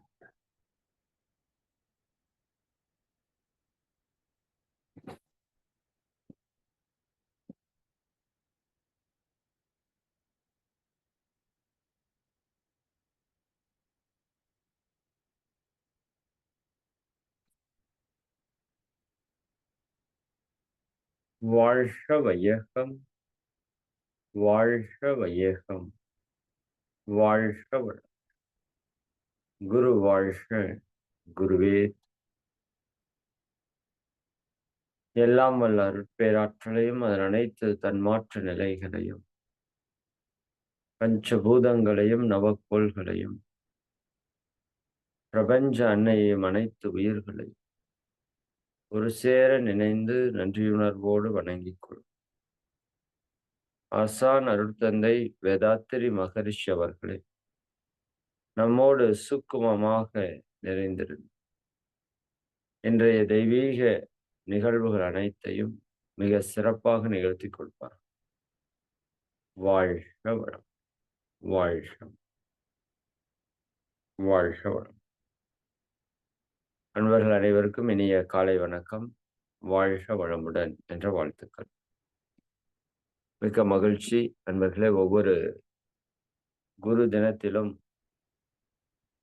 நாம சிறப்பாக சிந்தித்துக் கொண்டிருக்கிறோம். பாஸ்கர் ஐயா அவர்கள் சொன்னது போல 4 யோகமும் ஒரு மனிதனுக்கு மிக அவசியம், மிக மிக அவசியம். இந்த 4 யோகத்திலே எது மிக அவசியம் எனும்போது, ஒரு பக்தி மார்க்கம் என்றால் என்ன என்ற ஒரு ஞானம் நமக்கு முதல் தெரியணும். இன்னைக்கு சமுதாயத்தில் இருக்கிற ஒரு மிகப்பெரிய பிரச்சனை என்னன்னா, பக்தி யோகத்துல தான் இருக்கிறாங்க. பட் பக்தி யோகம் என்றால் என்னன்னே தெரியாது. எந்நேரத்திலும் இறை சிந்தனையில் இருக்கணும்னு ஐயா சொன்னாங்க இல்லையா? எல்லாம் இறைவனுடைய செயல் என்று நம்ப வேண்டும். அவனின்றி ஓரணுவும் அசையாது என்று நம்பிக்கை கொள்ள வேண்டும். இந்த இறை சக்தியிடம் தன்னை முழுமையாக சரணாகதி செய்ய வேண்டும் இல்லையா? என்னுடைய வாழ்க்கையில இறைவனுடைய அனுமதியின்றி எந்த வினையும் நிகழாது. அப்ப எது நிகழ்ந்தாலும் அது இறைவனுடைய செயல்தான். அப்ப அவனுடைய செயல் நன்மைக்காக மட்டுமே இருக்கும். அப்ப என்னுடைய வாழ்க்கையில தவறு என்பதே இருக்காது. இறைவனே என்னோடு இருந்து என்னை காத்துக் கொண்டிருக்கின்றான். பக்தி என்பது மேலான அன்பு என்று பெயர். எதிர்பார்ப்பற்ற அன்பு என்று பெயர். இப்ப பக்தி என்றால் என்ன என்பதை முதல் நாம் தெரியும். அதற்குதான் பக்தியை பற்றிய ஞானம். கர்மயோகம் என்றால் என்ன என்பது தெரிய வேண்டும். இல்லையா?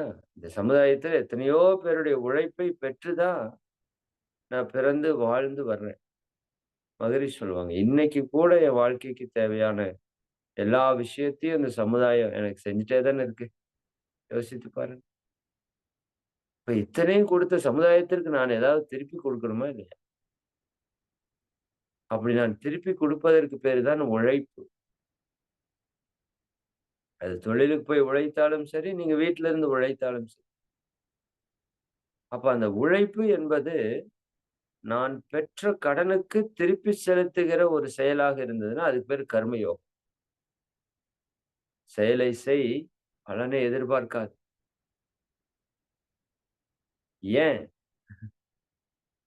நீ ஆல்ரெடி கடன் வாங்குனத திருப்பி கட்டிட்டு இருக்க.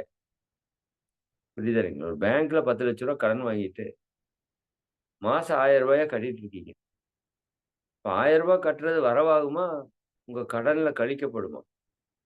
அதுபோல பல கோடி மக்களுடைய உழைப்பை, அறிவை, ஆற்றலை எடுத்து நான் வாழ்ந்துட்டு இருக்கிறேன். அது ஒரு கடன் தான். அதுக்கு திருப்பி செலுத்தக்கூடிய ஒரு விஷயம் என்னுடைய கடமை, என்னுடைய வேலை, என்னுடைய செயல். இதுல என்ன ஒரு பெரிய பிளஸ் பாருங்க. நான் திருப்பி செலுத்துறது இன்னும் சரியா நிகழணும் நீண்ட காலத்துக்குங்கிறதுக்காக, அதுக்கு ஒரு சம்பளம் வேற குடுக்குறாங்க. நீங்க மாசம் ரூ. 10,00,000 கடன் வாங்கிட்டீங்க. மாசம் ரூ. 1000 குடுக்குறீங்க. அது நீங்க உங்கள மெயின்டெயின் பண்றதுக்கு அதுக்கு ஒரு காசு திருப்பி இயற்கை குடுத்துருது.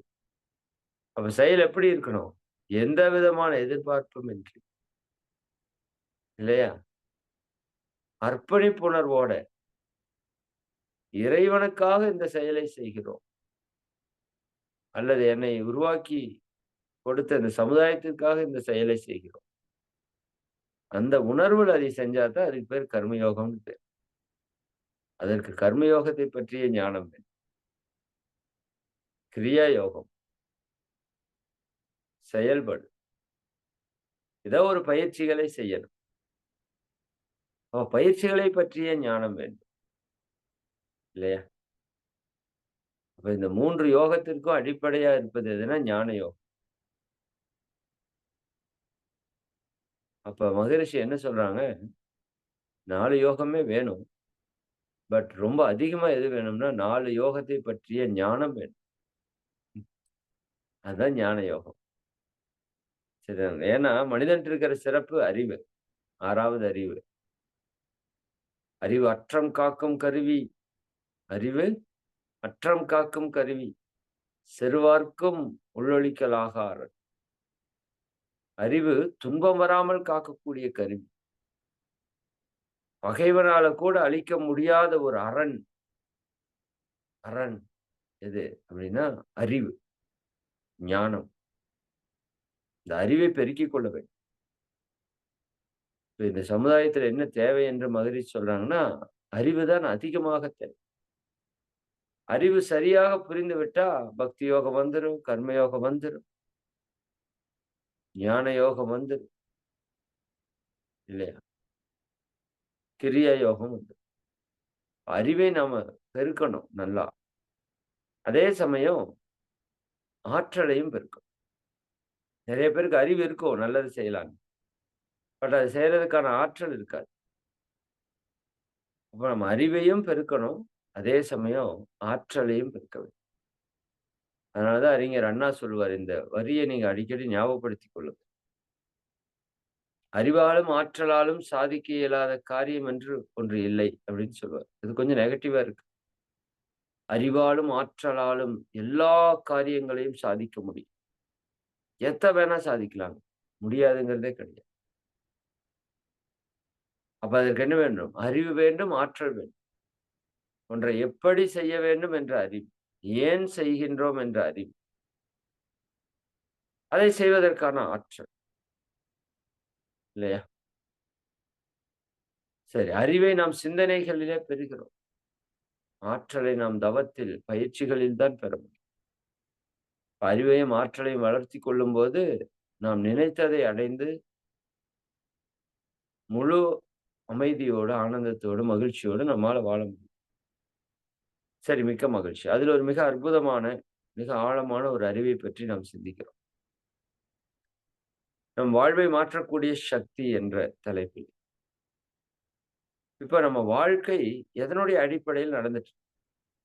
நம்ம எல்லாருக்குமே வாழ்க்கையை மாற்றணும், வாழ்க்கையை உயர்த்தணும், வாழ்க்கையில வெற்றி பெறணும், வாழ்க்கையில ஜெயிக்கணும், 4 பேருக்கு நல்லது செய்யணும், எல்லாருக்கும் ரோல் மாடலா இருக்கணும்.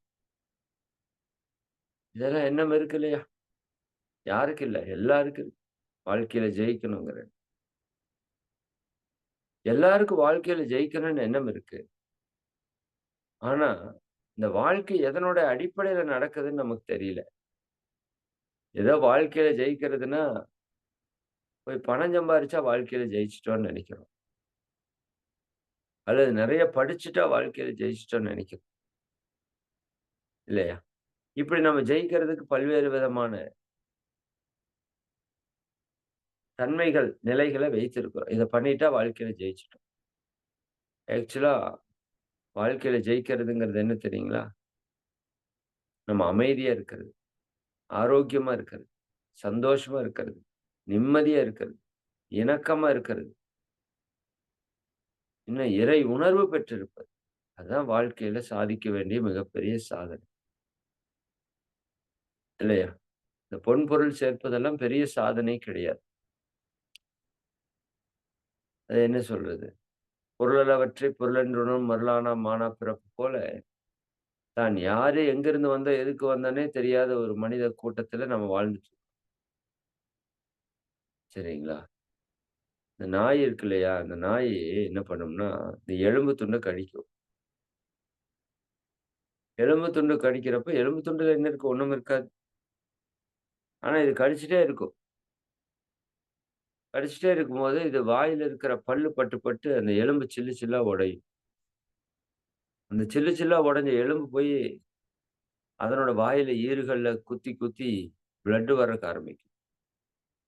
அந்த பிளட் அது கடிச்சுட்டே இருக்கிறதுனால அந்த எலும்புல ஆயிரும். இந்த நாய் என்ன நினைத்துக் கொள்ளும்னா, உண்மையாலுமே எலும்புல இருந்து தான் பிளட் வருதுன்னு சொல்லி, அதனுடைய ரத்தத்தையே அது நக்கி சாப்பிடும். மீண்டும், மீண்டும் கடித்து, கடித்து தன்னோட வாயை புண்ணாக்கி, அந்த எலும்பிலிருந்து ரத்தம் வருகிறது என்று நினைத்து ஏமாந்து போவது போல, என்னுடைய வாழ்க்கைக்கான இன்பம் அப்படிங்கிறது பிற பொருள்ல இருந்து வரல. தன்னிடத்திலிருந்து வருது. ஆனா இந்த மனித சமுதாயமே என்ன நினைக்குது? பிற பொருள்ல இருந்து வருது, வருதுன்னு நெனச்சு, நெனச்சு தன்னை காயப்படுத்தி, தன்னை துன்பப்படுத்தி, ஆரோக்கியத்தை இழந்து, அமைதி இழந்து, இன்னைக்கு மனுஷன் பண்ற கூத்துக்கு கொஞ்சம் நஞ்சம் அளவே இல்ல. இல்லையா? எல்லாம் உனக்குள்ள இருக்குது. வெளியில தேடி பெறுவதற்கு இங்க ஒண்ணும் இல்ல. இல்லையா? அப்ப நான் என்னுடைய வாழ்க்கை எது உயர்த்தும்? பொருளாதாரம் உயர்த்தி விடுமா? சத்தியமா கிடையாது. சரிங்களா? பணம் போல் வாழ்வு அல்ல, மனம் போல் வாழ்வு. இல்லையா? மனம் போல் வாழ்வு. இன்னும் கொஞ்சம் நுட்பமா சொன்னோம்னா, எண்ணம் போல் வாழ்வு. இப்ப வாழ்வை நீங்க மாற்றி அமைக்கணும்னா, நம்ம மனதில மாற்றம் வரணும். நம் எண்ணங்களிலே மாற்றம் வரணும். மனசுக்கு எண்ணக்கு என்ன டிஃபரன்ஸ்? சிங்கிளா வந்தா எண்ணம், கூட்டமா இருந்தா மனம். அவ்வளவுதான். எண்ணங்களின் தொகுப்பே மனம். சிங்கிளா இருந்தா தென்னை மரம், கூட்டமா இருந்தா தோப்பு. தென்னை மரத்தினுடைய தொகுப்பு தான் தோப்பு. 2ம் ஒண்ணுதான். அப்ப எண்ணம் போல் வாழ்வு என்றாலும், மனம் போல் வாழ்வு என்றாலும் 2ம் ஒன்று. அப்போ என்னுடைய வாழ்க்கை உயரணும்னா, எண்ணம் உயர வேண்டும். என்னுடைய வாழ்க்கை உயர வேண்டும் என்றால், மனம் உயர வேண்டும். மனம்ங்கிறது என்ன? எண்ணங்களினுடைய தொகுப்பு. இப்ப எண்ணம் உயர்ந்தால் எல்லாம் உயரும். எண்ணம் தாழ்ந்தால் எல்லாம் தாழும். மனமது இயற்கையின் மாபெரும் நிதியலோ மகரிஷி சொல்றாங்க. மனமது இயற்கையின் மாபெரும் நிதியலோ மனத்திலே உளையலாம் மற்றெங்கு தேடுவீர். இந்த மனதுல தான் அமைதி இருக்கு, மனதுல தான் சந்தோஷம் இருக்கு, மனதுல தான் ஆனந்தம் இருக்கு. இந்த மனதுல தான் கோபம் இருக்கு, இந்த மனதுல தான் கவலை இருக்கு, இந்த மனதுல தான் வெறுப்பு இருக்கு, இந்த மனதுல தான் பயம் இருக்கு. நல்லதனைத்தும் என் மனதில் இருக்கிறது, தீயதனைத்தும் என் மனதில் இருக்கிறது. இப்போ தீயதை விடுத்து, அல்லதை விடுத்து நல்லதை பெறுவதுதான் வாழ்க்கையோட வெற்றி. இல்லைங்களா? அப்ப நாம நம்மகிட்ட இருக்கிற கெட்ட குணங்களை எல்லாம் உதிர்த்து விட்டு நல்ல குணங்களை பெறணும்னா, மனம் பக்குவப்பட வேண்டும். அதனாலதான் மகரிஷி அவர்கள் அவருடைய கலைக்கு பேரே வந்து மன வள கலை என்று பேர் வச்சாங்க. மனதை வளப்படுத்தக்கூடிய கலை. ஏன் மனதை வளப்படுத்தணும்? மனம் போலதான் மனித வாழ்க்கை இருக்கும். மனிதன் என்பவன் மனதை இதமாக வைத்திருப்பவன் மனிதன். மனம் போன போக்கிலே செல்பவன் தான் மனிதன். இப்ப மனம் சரியாக இருந்தா மனித வாழ்க்கை சரியாக இருக்கும். நீங்க பாருங்க, நான் அடிக்கடி ஒரு கேள்வி கேட்டதுண்டு. உங்ககிட்டயும் கேட்டிருப்பேன்னு நினைக்கிறேன். ரொம்ப நாள் ஆயிடும். நம்ம பிறந்ததுல இருந்து இன்னைக்கு வரைக்கும் 3 விஷயம் தான் செஞ்சுட்டு இருக்கோம். ஒண்ணு, ஏதாவது எண்ணிக்கொண்டு இருக்கிறோம். இல்லாட்டி சொல்லிக் கொண்டு இருக்கிறோம், பேசிக் கொண்டு இருக்கிறோம். இல்லாட்டி ஏதாவது செயல் செய்து கொண்டு இருக்கிறோம். இப்ப காலையில எந்திரிச்சீங்க. எந்திரிச்சோனே என்ன பண்ணீங்க? பாத்ரூம் போனோம், ஒரு செயல். அப்புறம் ஃபேஸ் வாஷ் பண்ணோம், குளிச்சோம், ஒரு செயல். இல்லையா? அப்புறம் ட்ரெஸ் போட்டோம், அது ஒரு செயல். உட்கார்ந்து யோகா பண்ணிட்டு இருக்கோம், இது ஒரு செயல். தியானம் செய்கிறோம், அது ஒரு செயல். சாப்பிடுகிறோம், அது ஒரு செயல். வேலை செய்கிறோம், அது ஒரு செயல். இரவு வீட்டுக்கு வர்றோம். போறது, வர்றது ஒரு செயல். அப்புறம் சாப்பிடுறோம், அப்புறம் படுத்து தூங்குறோம். தூங்குவது ஒரு செயல். அப்ப ஏதாவது ஒரு செயலை செய்து கொண்டே இருக்கிறோம். ஒண்ணு நினைத்துக் கொண்டு இருக்கிறோம். இல்லாட்டி பேசிக் கொண்டு இருக்கிறோம். இல்லாட்டி ஏதாவது செய்து கொண்டு இருக்கிறோம். இத தவிர வேற ஏதாவது நடக்குதா நம்ம வாழ்க்கையில? ஒண்ணுமே கிடையாது. ஒண்ணுமே கிடையாது. இந்த 3 விஷயம் தான். எண்ணம், சொல், செயல். சரிங்களா? சரி, இந்த எண்ணம் எங்கிருந்து வருது? மனதிலிருந்து வருகிறது. எண்ணம் எங்கிருந்து வருது? மனதிலிருந்து வருகிறது. சொல் எங்கிருந்து வருகிறது? அது வாயிலிருந்து வருது. வாய்க்கு எங்கிருந்து வருதுன்னா, அதுவும் மனதிலிருந்து வருகிறது. செயல் எப்படி நடக்கிறது? உடல் மூலமாக நடக்கிறது. அல்லது மனதின் மூலமாக சில நேரம் சிந்திக்கிறோம். அதுவும் செயல் தான். அது எங்கிருந்து வருகிறது? மனதிலிருந்து தான் வருது. இப்போ காலையில எந்திரிச்சு நீங்க 5:30 மணிக்கு எல்லாரும் இங்க வந்து உட்காரணும்னு என்ன இருக்கு? ஒரு செயல் நடக்குதுல்ல? ஐயா வந்து ஜூம் திறந்து இது பண்றாங்க. நாம எல்லாரும் வந்து பார்ட்டிசிபேட் பண்றோம். ஆசிரியர் எல்லாம் வந்து நடத்துறாங்க. இந்த செயல் எப்படி நடக்குது? நம்ம நெனைக்கிறோம். இன்னைக்கு வியாழக்கிழமை. நேற்று ஐயா அவங்க கூப்பிட்டு ஞாபகப்படுத்தி எல்லாம் பக்காவா ஃபாலோ பண்ணி டாபிக் கேட்டு எல்லாம் போஸ்ட் எல்லாம் போட்டு எல்லாம் செயல். எது சொல்லுது? மனசு சொல்லுது நாளைக்கு வியாழக்கிழமை. இறைமகன் ஐயா வரணும்னு அவர் மனசுல சொல்லுது. இன்னைக்கு காலையில எனக்கு எந்திரிச்சு என்ன சொல்லிச்சு? இன்னைக்கு வியாழக்கிழமை நேற்று ஐயா சொல்லிட்டாங்க. அதனால நிகழ்ச்சியில சரியா கலந்துக்கணும். உள்ள ஜாயின் பண்ணியாச்சு. நீங்க உங்க மனசு சொல்லுச்சு. டெய்லி இந்த காலை சக்கர நிகழ்வுல கலந்துக்கணும். அப்பதான் நம்ம உடல், மனசு ஆரோக்கியமா இருக்கும். உங்க மனசு சொல்லிருச்சு. சரிங்களா? எல்லாரும் இன்னைக்கு கலந்துட்டு இருக்கோம். ஒரு செயல் நடந்துட்டு இருக்கு. எது சொல்லுச்சு? மனம். மனதில் இருக்கிற எண்ணங்கள்.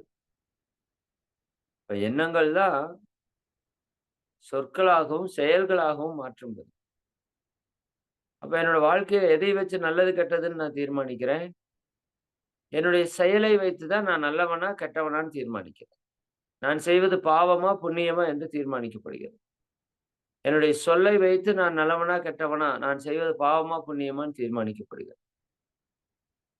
இது எல்லாத்துக்கும் எது அடிப்படையா இருக்குது? என்னுடைய எண்ணங்கள் அடிப்படையா இருக்கு. புரியுது இல்லைங்களா? அப்ப என்னோட வாழ்க்கையில இத்தன நாள் நடந்தது எண்ணம், சொல், செயல். இனி வாழ்நாள் முழுக்க நடக்க போறது எண்ணம் சொல் செயல் தான். இதை தவிர வேற ஒண்ணும் நம்ம பண்ண போறது இல்ல. அதனாலதான் மகிழ்ச்சி சொல்றாங்க, எச்செயலும் மூலமெனும் எண்ணத்தாலாம். எச்செயலும் மூலமெனும் எண்ணத்தாலாம். இன்ப துன்ப காரணியும் அதுவே ஆகும். உங்களுக்கு இன்பம் வந்தாலும் எண்ணம் தான் காரணம். துன்பம் வந்தாலும் எண்ணம் தான் காரணம். ஐயா அவங்க சொன்னாங்கல்ல, முக்தினா என்னன்னு? ஒரு பொருள் காணாம போச்சு. சரிங்களா? நீங்க உயர்ந்த ஞான நிலையில இருந்தீங்கன்னா, சரி அவ்வளவுதான். எது நடந்ததோ நன்றாகவே நடந்தது. காணாம போச்சு. நன்றாகவே காணாம போச்சு. ஆமா. நன்றாக காணாம போகல. சரியாக காணாம போயிருச்சு. எந்த பிறவிலையோ, எங்கேயோ, எப்பவோ ஏதோ ஒரு பொருள ஆட்டை போட்டிருக்கிறோம். இப்ப இந்த பொருள் போயிருச்சு. சரிதானங்க. உன்னுடையது எதை இழந்தாய்? எதற்காக அழுகிறாய்? நீ எதையெல்லாம் எடுத்தாயோ அது இங்கிருந்தே எடுக்கப்பட்டது. அதான் ஞானம். பேனாவோடயா பொறந்த? அல்லது நகையோடயா பொறந்தீங்க? இல்ல, இல்ல. சும்மா தானே வந்தீங்க. எது கொடுக்கப்பட்டதோ அது இங்கிருந்தே கொடுக்கப்பட்டது. எது எடுக்கப்பட்டதோ அது இங்கேயே எடுக்கப்பட்டது. எது இன்று உன்னுடையதோ அது நாளை மற்றவருடையது, மற்றொரு நாள் அது வேறொருடையதாகும். இதுதான் உலக நியதி. இறை படைப்பினுடைய சாராம்சம். இதெல்லாம் எங்க புரிதல் இருக்கணும்? மனதில் இருக்கணும். மனதில பக்குவம் வந்துருச்சு. தியானம் பண்ணி தெளிவு வந்துருச்சு. சிந்திச்சு சிந்திச்சு புரிஞ்சிருச்சு. நகை காணாம போனா கஷ்டம் இல்ல. ஒரு துன்பம் வருதா? துக்கம் இல்ல. ஐயா கூட சொன்னாங்க, சிறிது நேரத்துக்கு அந்த துக்கம் இருக்கும்னு. ஆனா நான் சொல்றேன், முக்தி அடைஞ்சுட்டா துக்கமே இருக்காதுங்கிறேன். துக்கமே இருக்காது. முக்தி அடைய போறவங்களுக்கு சிறு சிறு துக்கம் இருக்கலாம். முக்தி அடையாதவங்க நீண்ட நேரம் துக்கப்படலாம். சாதாரண விஷயங்களுக்கு. ஆனால் இறையுணர்வை பெற்றவர்களுக்கு துக்கமே இருக்காது. துன்பமே இருக்காது. பிரச்சனைகள் வரும். ஆனா அவங்க சிக்க மாட்டாங்க. சரிதானே? பிரச்சனைக்குள்ளதான் இருப்பாங்க. ஆனா பிரச்சனைய விட்டு ஒதுங்கி நிப்பாங்க. நல்லா புரிஞ்சுதா? இப்ப பக்கத்து வீட்டுக்காரருக்கு ஒரு பிரச்சனை. உங்கள அது பாதிக்குதா? பாதிக்கிறது இல்லைல. சரிதானே? பக்கத்து வீட்டுக்காரர் வந்து குடிச்சிட்டு வர்றாருன்னு வச்சுக்கங்க. உங்கள அது பாதிக்குதா? பாதிக்கிறது இல்ல. இதே நம்ம வீட்டுக்காரர் குடிச்சிட்டு வந்தா, பயங்கரமா பாதிக்குது. ஏன்? இது என்னுடையது அப்படிங்கிற ஒரு பற்று. இல்லையா? அப்ப முக்தி அடைஞ்சிருச்சுன்னா என்ன ஆயிரும்? பற்றுகள் எல்லாம் அவிழ்ந்து போயிரும். பற்றுகள் அவிழ்ந்துருச்சுன்னா, இவரு குடிச்சிட்டு வர்றாரா? சரி ஓகே. மாற்றுவதற்கு முயற்சி பண்ணுவீங்க. அன்பா இருப்பீங்க. அதெல்லாம் இல்லைன்னுலாம் சொல்லல. விட்டுட்டுலாம் போமாட்டோம். பட் துன்பப்பட மாட்டீங்க. இது ஒரு ஆன்மா. சரி. அது ஏதோ குடிச்சிட்டு வந்துட்டு இருக்கு. நம்மால முடிஞ்சத செய்வோம்ன்னு செய்வீங்க. ஐயோ! அம்மான்னு அடிச்சுக்க மாட்டீங்க. கஷ்டப்பட மாட்டீங்க. அவங்களையும் கஷ்டப்படுத்த மாட்டீங்க. அப்போ முக்தி என்பது துன்பமற்ற நிலையில வாழ்வதற்கான ஒரு ஏற்பாடு. இன்னும் ஒரு படி மேல போய் எப்பவுமே பேரின்பத்தோட வாழ்வதற்கான ஒரு ஏற்பாடு. அதுக்கு தான் நம்ம வந்திருக்கிறோம். பட் அது தெரியல. அதுதான் அறியாமையினுடைய உச்சம். சரி, அப்ப என்னுடைய வாழ்க்கைய மாற்றணும். எப்பவும் ஆரோக்கியமா இருக்கணும், அமைதியா இருக்கணும், சந்தோஷமா இருக்கணும், நிம்மதியா இருக்கணும், நிறைவா இருக்கணும், இணக்கமா இருக்கணும். பொருளாதார வளத்தோடு இருக்கணும். பொருளாதாரம் வேண்டான்னு நான் சொல்லல என்னைக்குமே. பொருளாதாரம் நிச்சயமா வேண்டும். ஆனால் மன அமைதி இல்லாத பொருளாதாரத்தில் பயனில்லை. பொருளாதாரம் இல்லாத மன அமைதி மிகப்பெரிய செல்வம். உலகிலே மிகச்சிறந்த செல்வம் என்று எது சொல்றாங்கன்னா, மன அமைதி தான். அதற்கு நிகரான செல்வம் உலகத்திலேயே கிடையாது. அதே மாதிரி உலகத்தின் மிகச்சிறந்த அரண், உன்னோட வாழ்க்கையில துன்பம் வராததுக்கான அரண் எதுன்னு கேட்டா, மன தூய்மை என்று சொல்கிறார் வள்ளுவர். மனத்துக்கண் மாசெனனாதல் அனைத்து அரண். ஆகுல நீல பிற. மற்றதெல்லாம் தூக்கி ஓரமா போடுப்பா. எதுவும் உன்னை பாதுகாக்காது. உன் மனத்துக்கண் மாசிலன் ஆகுதல். உன் மனதிலே தூய்மையானவனாக, தெய்வீகமானவனாக நான் மாறுவேன். ஏன்னா இந்த மனம்தான் வாழ்கிறது. மனம்தான் எண்ணுகிறது. மனம்தான் சொல்கிறது. மனம்தான் செய்கிறது. அப்ப என்னுடைய எண்ணமோ, சொல்லோ, செயலோ முத்தொழில் என்று சொல்வார்கள். முத்தொழிலுக்கு மூலம் என்னுடைய மனம். அப்ப மனம் உயர்ந்தால் எல்லாம் உயரும். வெள்ளத்தனைய மலர் நீட்டம் மாந்தர்தம் உள்ளத்தனையது உயர்வு. அப்படின்னு என்ன அர்த்தம்? தண்ணியோட மட்டத்தை பொறுத்து தாமரைப்பூ உயர்ந்து இருக்கும். தாமரைப்பூவுக்கு தனி மட்டம் கிடையாது. அதுபோல உங்க உள்ளத்தினுடைய உயர்வை பொறுத்து நீங்கள் உயர்ந்திருப்பீர்கள். உங்களுக்கென்று தனி மட்டம் கிடையாது. உங்க உள்ளத்தின் மட்டமே உங்கள் மட்டம். உள்ளத்தின் உயர்வே உங்கள் உயர்வு. அதான் மகிழ்ச்சி சொல்லுவாங்க. மனத்தை உயர்த்தினால் மற்றில்லா இன்பமாம். மனத்தினை உயர்த்தினால் மற்றில்லா இன்பமாம். மனத்தை உயர்த்துதுன்னா என்ன பண்றது? லிஃப்ட்ல ஏறி 10 மாடிக்கு மேல போய் உட்கார்ந்துக்கிறதா? அது உடலை வேணா மேல உயர்த்திக்கலாம். மனம் உயர்வது என்பது என்ன? மனதில் இருக்கிற தீய குணங்களை உதிர்த்து தெய்வீக குணங்களுடைய இருப்பிடமாக மனதை மாற்றுவது.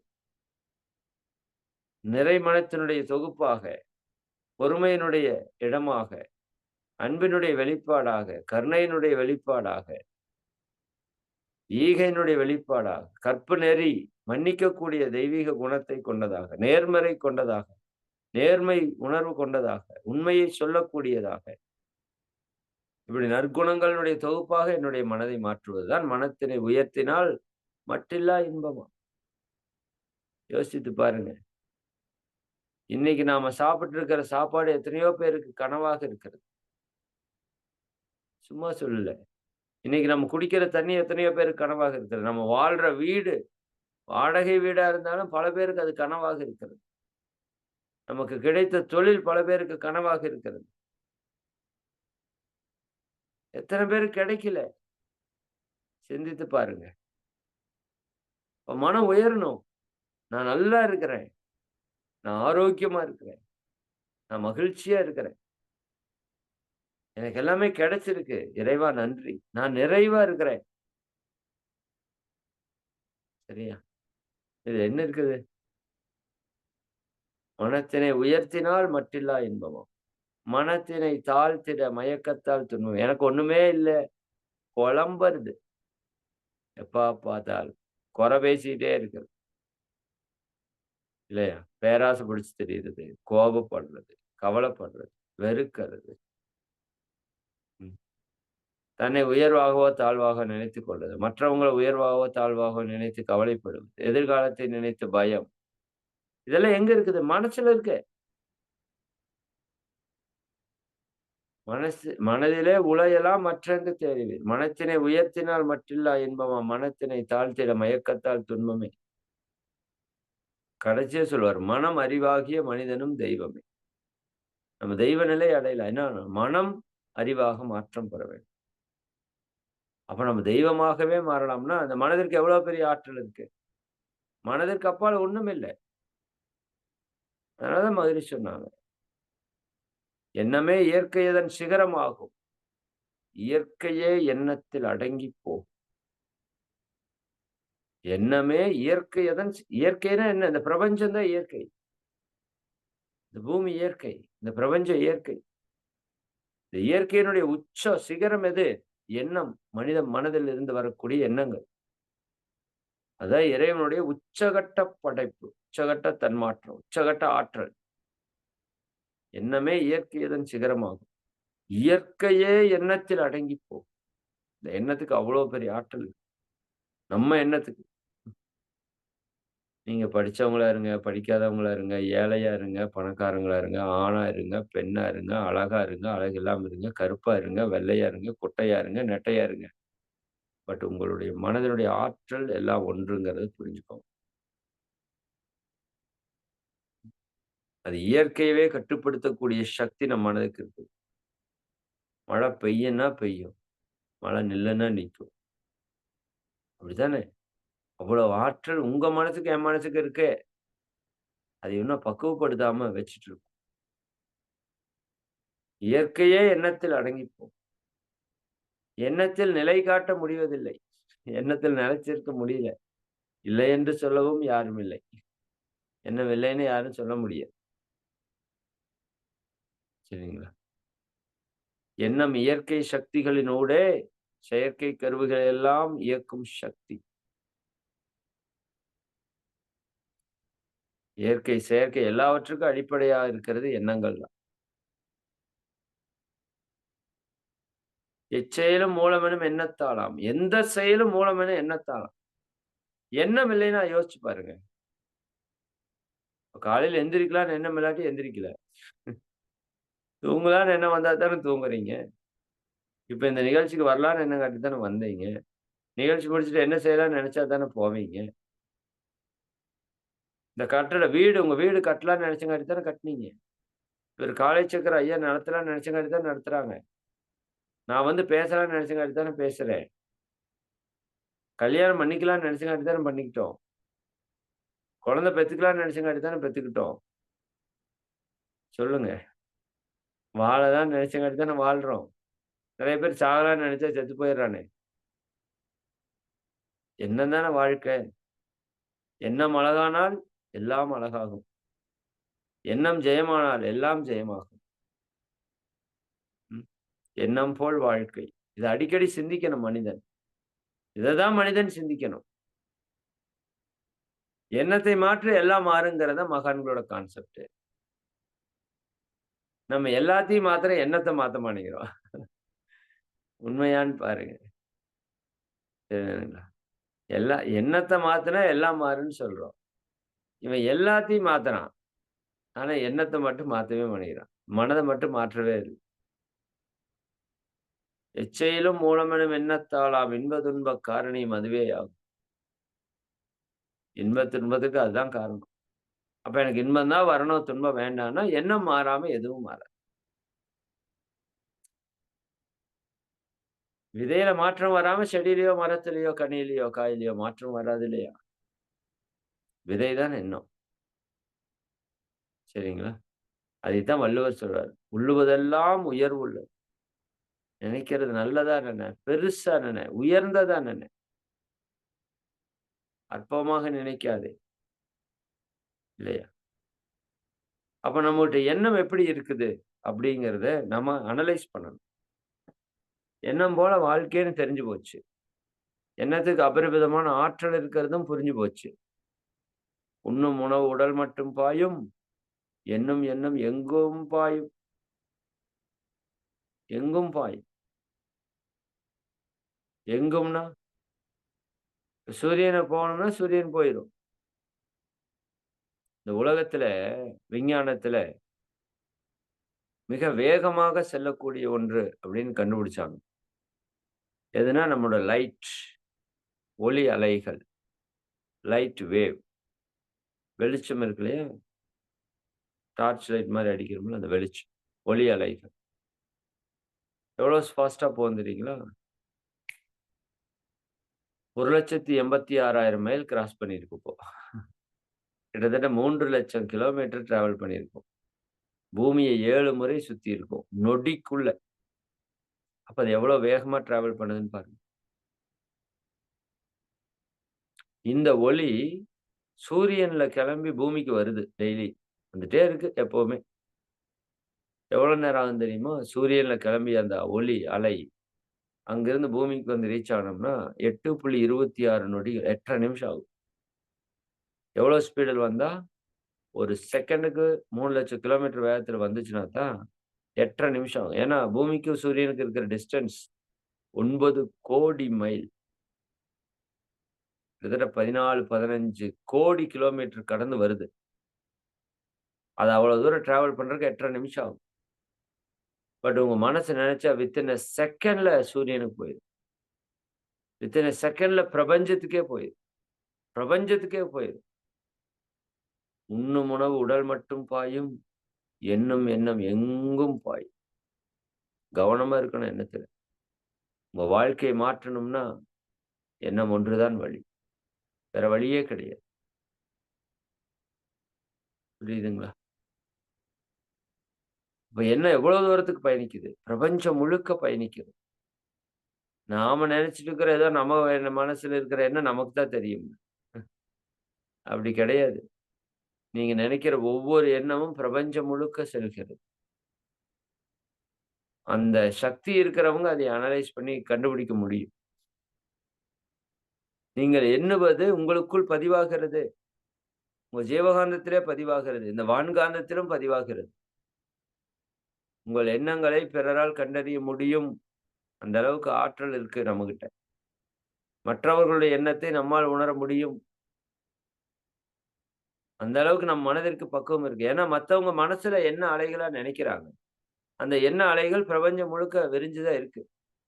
நம்ம மனோ அலைகள் இருக்கு இல்லையா? மன அலைகள் இருக்கு இல்லையா? இது கொஞ்சம் நுட்பமா பேசணும். அடுத்த வகுப்புல டீப்பா பேசுறேன். என் மனம் என்பது அலை. என் எண்ணம் என்பது அலை. அந்த அலை இந்த உடல்ல இருந்து வெளிப்படுது. உடல்ல இருந்து வெளிப்படும் போதே இந்த பிரபஞ்சத்துல கலந்துருது. நான் நினைக்கக்கூடிய ஒவ்வொரு எண்ணங்களும் பிரபஞ்சம் முழுக்க பரவுகிறது. என்னுடைய எண்ணத்தினுடைய ஆற்றலை நீங்கள் புரிந்து கொள்ளணும். பிரபஞ்சம் முழுக்க பரவுறதோடு மட்டுமில்ல, நான் நினைத்ததை அது நடத்தி கொடுக்கிறது. ததாஸ்து என்று ஒரு வேதத்திலே ஒரு மந்திரம். ததாஸ்து ததாஸ்து ததாஸ்து என்று எப்பொழுதும் அந்த இறைநிலை, அந்த பிரபஞ்சம் நமக்கு ஒரு ஆசையை வழங்கிக் கொண்டே இருக்கிறது. எப்பொழுதும் 24/7 லைஃப் டைம். ஒவ்வொரு க்ஷணத்திலையும் ததாஸ்து ததாஸ்து ததாஸ்து அப்படின்னா என்ன? அப்படியே ஆகட்டும், அப்படியே ஆகட்டும், அப்படியே ஆகட்டும். என் வாழ்க்கை ரொம்ப நல்லா இருக்கு. அப்படியே ஆகட்டும். என்னோட உடல் ஆரோக்கியமா இருக்கிறது. அப்படியே ஆகட்டும். இறைவன் ஆசி புரிந்து கொண்டே இருக்கிறான். என்னுடைய வாழ்க்கை சிறப்பாக இருக்கிறது. அப்படியே ஆகட்டும். நான் செல்வ வளத்தோடு இருக்கிறேன். அப்படியே ஆகட்டும். நான் நிம்மதியா இருக்கிறேன். அப்படியே ஆகட்டும். சரிதானே? இன்னொரு பக்கம், என்னடா வாழ்க்கை இது? வாழ்க்கையே வீணா போன வாழ்க்கை. அப்படியே ஆகட்டும். எனக்கு வந்திருக்கிற மாரி பொண்டாட்டி, இவளெல்லாம் என்ன வச்சுது? இவள வச்சுட்டு என்னதான் பண்றது? என் உயிர எடுக்கிறா. அப்படியே ஆகட்டும். எவன் இந்த நாயும் காசு குடுத்தா குடுக்கிறதே கிடையாது. ம். வீணா போனவனுங்க. அப்படின்னு ஏதாவது திட்டுறீங்கன்னா, அப்படியே ஆகட்டும். சரிதானே? இந்த வாழ்க்கையே எனக்கு வெறுத்து போச்சு சார். வாழலான்னே தோணல. அப்படியே ஆகட்டும். ம். சொல்லுங்க. எப்பொழுதும் அப்படியே ஆகட்டும்ங்கிற மந்திரம் உங்க மனதில் ஒலித்துக் கொண்டே இருக்கட்டும். எதை சொன்னாலும் கவனமா சொல்லுங்க. நெகட்டிவா சொன்னா பிரபஞ்சம் என்ன பண்ணுது? அப்படியே ஆகட்டும்னு அதை செயல்படுத்துது. ஆசீர்வாதம் மட்டும் குடுக்கறது இல்ல. அத செயல்படுத்திருது. நீங்க எண்ணங்கள் இருக்குல்ல, எண்ணங்கள் பிரபஞ்சம் முழுக்க ஆற்றலை கொடுத்துருது. பரவிருது. அந்த எண்ணத்தை நிகழ்த்துவதற்கு பிரபஞ்சம் இறை சக்தியும் செயல்படுது. எப்படி கவனமா இருக்கணும் எண்ணத்துல. அதனாலதான் மகிழ்ச்சி இந்த பயிற்சிக்கு பேரு எண்ணம் ஆராய்தல் அப்படின்னு ஒரு பயிற்சி வச்சாங்க. எண்ணம் ஆராய்தல் அப்படின்னு ஒரு பயிற்சி. அந்த பயிற்சி தான் நம்ம வாழ்வை மாற்றக்கூடிய மிகப்பெரிய சக்தி மிக்க பயிற்சி. என்னோட அறிவு கேட்டி. இந்த ஒரு பயிற்சி போதுங்க ஆன்மீகத்துக்கு. வேற ஒரு பயிற்சி வாழ்க்கைக்கே இந்த ஒரு பயிற்சி போதும். ஏன்னா எனக்கு எண்ணம் எப்படி வருதுன்னு நான் கவனிக்கிறேன். வர்ற எண்ணங்கள கவனிச்சு நோட் பண்றேன். அந்த எண்ணங்கள நல்ல எண்ணங்கள நான் வச்சுக்கிறேன். கெட்ட எண்ணங்கள வெளியேற்றுகிறேன். சரிதானே? அப்ப எண்ணம் சரியாயிருச்சுன்னா எல்லாமே சரியாயிரும்ல. நீங்க சொல்ல போய் தனியா சரி பண்ண வேண்டாம். நான் பேசுற வார்த்தை கடும் வார்த்தையா இருக்கு. கெட்ட வார்த்தையா இருக்கு. சரி பண்ணணுமா? தேவையில்ல. ஏன்னா எண்ணம் சரியானா சொல் சரியாயிரும். என்னுடைய செயல் பழக்கவழக்கங்கள் எல்லாம் தப்பா இருக்கு. எண்ணம் சரியானா சரியாயிரும். எண்ணம் தான் எச்செயலுக்கு மூலமாச்சே. அப்ப எண்ணம் சரியானால் எல்லாம் சரியாகும். எண்ணம் ஜெயமானால் எல்லாம் ஜெயமாகும். எண்ணம் அழகானால் எல்லாம் அழகாகும். எண்ணமே நம்ம வாழ்க்கையுடைய சிற்பி என்பதை புரிந்து கொள்ளும். அப்ப நல்ல எண்ணங்களை தொடர்ந்து நம் மனதிலே சுழல விட்டுக் கொண்டே இருங்கள். தீய எண்ணங்களை இனம் கண்டறிந்து வெளியே எடுக்கணும். அதுதான் எண்ணம் ஆராய்தல் அப்படின்னு ஒரு பயிற்சியா மகிழ்ச்சி கொடுத்திருக்காங்க. Thoughts analysis. எண்ணத்தை ஆய்வு செய்யுங்க. உங்களுக்கு ஒரு ஹோம்வொர்க் கொடுக்குறேன். அடுத்த வகுப்புல அந்த அட்டவணை சொல்றேன் உங்களுக்கு. எண்ணம் ஆராய்தல் எப்படி செய்யணும் அப்படிங்கிறத அட்டவணை சொல்றேன். இந்த ஒரு வாரத்துக்கு நீங்க என்ன பண்ணணும்னா, டெய்லியும் ஒரு 10 நிமிஷம், 15 நிமிஷம் கொஞ்சம் அமைதியா உட்கார்ந்து, உங்களுக்கு வரக்கூடிய எண்ணங்களை எல்லாம் நோட் பண்ணுங்க. ரெகுலரா உங்ககிட்ட இருக்கிற எண்ணங்களை எல்லாம் கவனிங்க. எந்த மாதிரியான எண்ணங்கள் உங்களுக்கு தொடர்ந்து வருது? பாசிட்டிவா வருதா? நெகட்டிவா வருதா? நல்லதா கெட்டதா வருதா அப்படிங்கிறது நீங்க நோட் பண்ணணும். அடிக்கடி உங்களுக்கு வரக்கூடிய எண்ணங்கள் தான் உங்க வாழ்க்கையை தீர்மானிக்கக்கூடிய சக்தி கொண்டவை. சரி. அப்ப அந்த மாதிரி எண்ணங்கள எழுதுங்க. அப்புறம் ஓய்வா இருக்கிறப்ப எது போன்ற எண்ணங்கள் உங்களுக்கு வருதோ, அந்த எண்ணங்கள அப்படியே எழுதி பாருங்க. இந்த எண்ணங்கள் எப்படி எழுதுறதுன்னு எப்படி வருதுங்கிறத மட்டும் எழுதிட்டு வாங்க.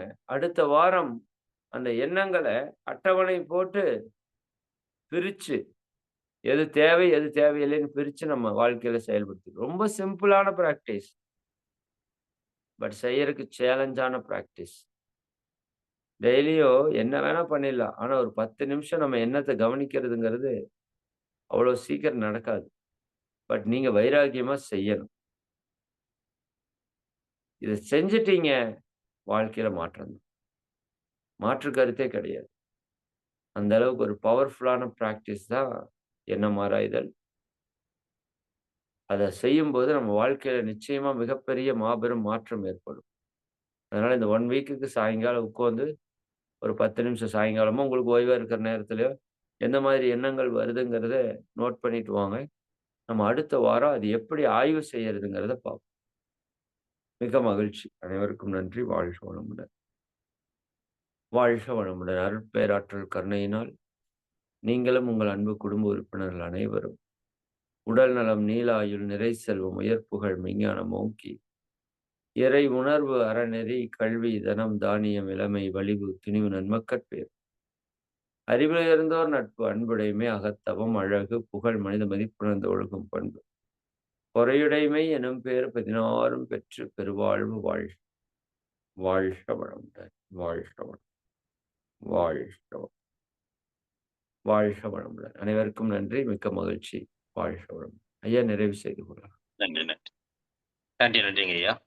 இன்றைய வேளையில் அற்புதமாக எண்ணம் ஆராய்தல் என்ற வேதாத்திரி மகரிஷியின் அற்புதமான அந்த கொள்கைக்கேற்ப நமக்கு இந்த வந்து பாத்தீங்கன்னா மனம் எண்ணம் எந்த அளவுக்கு நமக்கு ஒருங்கிணைந்து செயல்பட வேண்டும் என்பதை பற்றி அற்புதமான விளக்கம் அளித்து இன்றைய நிகழ்வை நமக்கு ஒரு சிறப்பான நிகழ்வாக ஏற்படுத்தி அனைவருக்கும் ஒரு ஹோம்ஒர்க்கும் கொடுத்திருக்காங்க. எல்லாருமே அந்த நம்மளுடைய ஒவ்வொரு எண்ணங்களையும் நம்ம ஒவ்வொரு நாளும் அதை செயல்படுத்தி அடுத்த வாரம் நம்மளுடைய எண்ணங்கள் எந்த அளவுக்கு முன்னேற்றம் அடைகிறது என்பதை பற்றி நம்ம ஒரு தெளிவான ஒரு விளக்கம் அளித்தோம்னா அவங்களுக்கும் ஒரு சிறப்பா இருக்கும் என்பதை இந்த நேரத்திலே தெரிவித்துக் கொண்டு இன்றைய நிகழ்வை நமக்கு அற்புதமான ஒரு நிகழ்வாக ஏற்படுத்தி கொடுத்து சிறப்பித்துக் கொடுத்த இறை சாதனை மார்க்கத்தின் இறைமதனையா அவர்களுக்கு அனைவரின் சார்பாக நெஞ்சார்ந்த நன்றிகளையும் வாழ்த்துக்களையும் தெரிவித்துக் கொள்கிறோம்.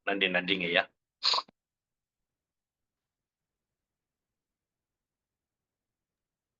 வாழ்க வளமுடன். ஐயா இந்த டிசம்பர் 1 நம்ம நிகழ்ச்சி வச்சிருக்கோம். அது ஒரு அனௌன்ஸ்மென்ட் மக்களுக்கு சொல்லிடலாம். சொல்லிடுங்க ஐயா. சொல்லிடுங்க. மகிழ்ச்சி, மகிழ்ச்சி. நண்பர்களுக்கு ஒரு அன்பான அறிவிப்பு. வருகின்ற டிசம்பர் 1ஆம் தேதி ஐயா அவங்களும் ஒரு ப்ரோகிராம் பண்ணியிருக்காங்கன்னு சொன்னாங்க. உங்களுக்கு சொல்லியிருப்பாங்க. நவம்பர் 30 டிசம்பர் 1 ஒரு சிறப்பு நிகழ்ச்சி காரைக்கால் ஏற்பாடு பண்ணியிருக்காங்க. சந்தோஷம். ஐயா டேட் சொல்லல. இப்பதான் சொல்ல போறேன். சரி அப்படியா? சரி. நான் தான் வந்து எச்சா சொல்லிட்டேனோ? சரி. சரி, ஓகே. ஐயா ஒரு நிகழ்ச்சி ஏற்பாடு பண்ணியிருக்காங்க. நம்மளோட இறை சாதனை மார்க்கத்தினுடைய 4ஆம் ஆண்டு விழா டிசம்பர் 1ஆம் தேதி மலையப்பாளையம் ஆனந்த யோக நிலையத்துல ஏற்பாடு செய்திருக்கிறோம். ஞாயிற்றுக்கிழமை காலையில 10 to 1. நிறைய நல்ல அறிஞர் பெருமக்கள் எல்லாம் வந்து சிறப்பு சிந்தனை, சொற்பொழிவு, அதே போல இதுல சேவையாற்றக்கூடிய அன்பர்களுக்கு பாராட்டு விழா, மரம் நடு விழா, அன்னதான விழா, இப்படி ஒரு 50 விழாவாக அந்த விழாவை ஏற்பாடு செஞ்சிருக்கோம். அதனால அன்பர்கள் எல்லாருமே நிச்சயமா குடும்பத்தோட வந்து கலந்துக்கோங்க. இதுவே என்னுடைய நேரடி அறிவிப்பாக, ஒரு அழைப்பாக எடுத்துக்கொண்டு, நாம எல்லாருமே காலை சக்கரம், இறை சாதனை மார்க்கம் எல்லாமே ஒரு ஆன்மீக குடும்பம் இல்லையா? இந்த உலகம் நல்லா இருக்கணும்னு பாடுபடக்கூடிய குடும்பம். அதனால வாய்ப்பு இருக்கிறவங்க ஐயா நிகழ்ச்சி ஏற்பாடு பண்ணாங்க 2 நாள் நிகழ்ச்சி. வாய்ப்பு இருந்தா அதுலயும் கலந்துக்கலாம். அதேபோல இந்த நிகழ்வு வந்து ஒரு சிறப்பான நிகழ்வா இருக்கும். நம்மளோட ஆண்டு விழா. நான் போஸ்டர் எல்லாம் அனுப்புறேன். நீங்க எல்லாருமே வந்து கலந்துக்கோங்க. இந்த இடத்த ஒரு அழைப்பு நான் வந்து குடுக்குறேன். உங்களுக்கு தெரிஞ்சவங்களுக்கும் இதை ஷேர் பண்ணுங்க. அருகில் உள்ளவங்களையும் வர சொல்லுங்க. மிக்க மகிழ்ச்சி. அனைவருக்கும் நன்றி. வாழ்க வளமுடன். வாழ்க. நன்றிங்க ஐயா. சிறப்பு. சந்தோஷம். அதே வந்து அவங்களுடைய அந்த ஆன்மீக இறை பயணத்துல வந்து அற்புதமா ஒரு 4ஆம் ஆண்டு நிகழ்ச்சியை வந்து சிறப்பா ஏற்பாடு பண்ணியிருக்காங்க. அத நேத்து தான் சொன்னாங்க. அதோட இன்விடேஷன் எல்லாமே வரும். ஆர்வமுள்ளோர் கண்டிப்பா வந்து அந்த நிகழ்ச்சியில கலந்துட்டு சிறப்பிக்க வேண்டும். ஐயாவோட அழைப்பு வந்து நம்ம குழுல அனைவரும் ஏற்றுக்கொண்டு, அது ஒரு பெரிய அவங்களுடைய அந்த செயலுக்கு நாமும் துணை நின்று, ஒரு ஐயா சொன்னது போல் காலை சக்கரமும், அந்த இறை சாதனை மார்க்கமும் இணைந்து செயல்படும் ஒரு நோக்கம் தான் இந்த நேரத்துல நம்ம சிறப்பா செஞ்சுகிட்டு இருக்கோம். அந்த நோக்கத்தை நாம் கையில் எடுத்துக்கொண்டு, அவர்களுக்கும் நாம் உறுதுணையாய் இருந்து, அவர்களுடைய செயல்களையும் நாம் வந்து பின்பற்றி, அவர்களுடைய அந்த திட்டம் அந்த நிகழ்வு சிறப்படைய வேண்டும் என்று அனைவரையும் கேட்டுக்கொள்கிறேன். அனைவரும் வாய்ப்புள்ளவர்கள் கலந்து கொண்டு சிறப்பிக்க வேண்டும் என்று அனைவரையும் அன்புடன் கேட்டுக்கொள்கிறோம். நன்றி, வணக்கம். ஐயாவுடைய அன்பான இந்த நிகழ்வோட அ வரவேற்புக்கு நம்ம நன்றியையும் தெரிவித்துக் கொள்கிறோம் ஐயாவுக்கு. நன்றிங்க ஐயா. மற்றும் நம்ம அந்த இது சொன்ன மாரி இந்த அர்ஷத் பார்மர் ஐயாவோட அந்த அக்குப்ரெஷர் அந்த கலர் நம்பர் தெரபி வந்து நம்ம டேட்டு கொஞ்சம் ஃபைனல் பண்ணியிருக்கோம். அதே 30/1 அதான் நேத்து பேசிட்டு இருக்கோம்ல ஐயா அந்த கருத்த சொன்னாங்க. ஒரே தேதியில நம்ம 2 பேரும் வச்சிருக்கோம் அப்டின்ட்டு. பரவால்ல. இத வந்து நமக்கு வந்து கத்துக்கக்கூடிய வாய்ப்பு உள்ளவர்கள் நம்ம முன்னாடியே சொன்னது வந்து காலச்சக்கரத்துல வந்து தொடர் நிகழ்வுல வந்து இதுவரைக்கும் கலந்துக்கிட்டவங்க வந்து பயிற்சி குடுக்கக்கூடியவங்களுக்கு ஆர்வம் இருக்கிறவங்க, கண்டிப்பா இந்த நேரடி நிகழ்ச்சியில கலந்துக்கிட்டு நீங்களும் ஒரு பயிற்சியாளர் ஆகி, உங்களுக்கு வந்து நீங்க பயிற்சி குடுக்கலாம் அப்படிங்கிறத நம்ம வந்து தெளிவுபடுத்திட்டு இருந்தோம். அந்த வகையில வந்து முதலா நம்ம வந்து அர்ஷத் பார்மர் ஐயாவோட நேரடி வகுப்ப வந்து நம்ம காரைக்கால்ல நடத்தப் போறோம் அப்படின்னு சொல்லியிருந்தோம். அது வந்து டேட் வந்து ஃபைனல் ஆயிருக்கு. அது வந்து நவம்பர் 30, டிசம்பர் 1 அதாவது சனி, ஞாயிறு 2 தினங்கள் வந்து நம்ம காரைக்கால்ல வந்து அ அந்த நிகழ்வ நடத்தப் போறோம். இதுவரைக்கும் கலந்துகிட்டு பயிற்சி எடுத்தவங்க, நம்ம ஒரு பயிற்சி குடுக்கணும். அதாவது அதுல வந்து ஐயா வந்து அர்ஷத் பார்மர் ஐயா வந்து அதோட விளக்கங்கள வந்து அவங்க குறுகிய காலத்துல இதுல சொல்லுவாங்க. என்னென்ன பயிற்சிகள் குடுக்கப் போறோம் அப்படின்ட்டு. அதுல வந்து பார்த்தீங்கன்னா, அக்குப்ரெஷர் வரும். கலர் நம்பர் தெரபி வரும். அடுத்தது வந்து பார்த்தீங்கன்னா, சுஜோக் அப்படிங்கிற அந்த அக்குபஞ்சர் மெத்தட் எல்லாமே வந்து அதுல கலந்து வரும். 2 நாள் வகுப்பு, நேரடி வகுப்பு. உங்களுக்கு எல்லாத்தையுமே கத்துக் குடுப்பாங்க. எந்தவித சந்தேகங்கள் இருந்தாலும் ஐயா தெளிவுபடுத்துவாங்க. அது இல்லாம உங்களுக்கு உண்டான அந்த புக்ஸு, நோட்ஸு எல்லாமே அவங்க குடுப்பாங்க. ஆ மற்றபடி நீங்க தெளிவாயிட்டு அந்த செஷன் வந்து நீங்க எல்லாத்தையுமே கத்துக்கிட்டு, நீங்க வந்து ஒரு பயிற்சி குடுக்கக்கூடிய ஒரு அற்புதமான ஒரு அ நிகழ்வா அது இருக்கும். அதாவது உங்களுக்கும் சரி, மற்றவர்களுக்கும் நீங்க பயிற்சி குடுக்கக்கூடிய ஒரு சூழ்நிலைக்கு நம்ம வந்து ஐயா வந்து அந்த அளவுக்கு சிறப்பா வகுப்பெடுத்து கத்துக் குடுப்பாங்க.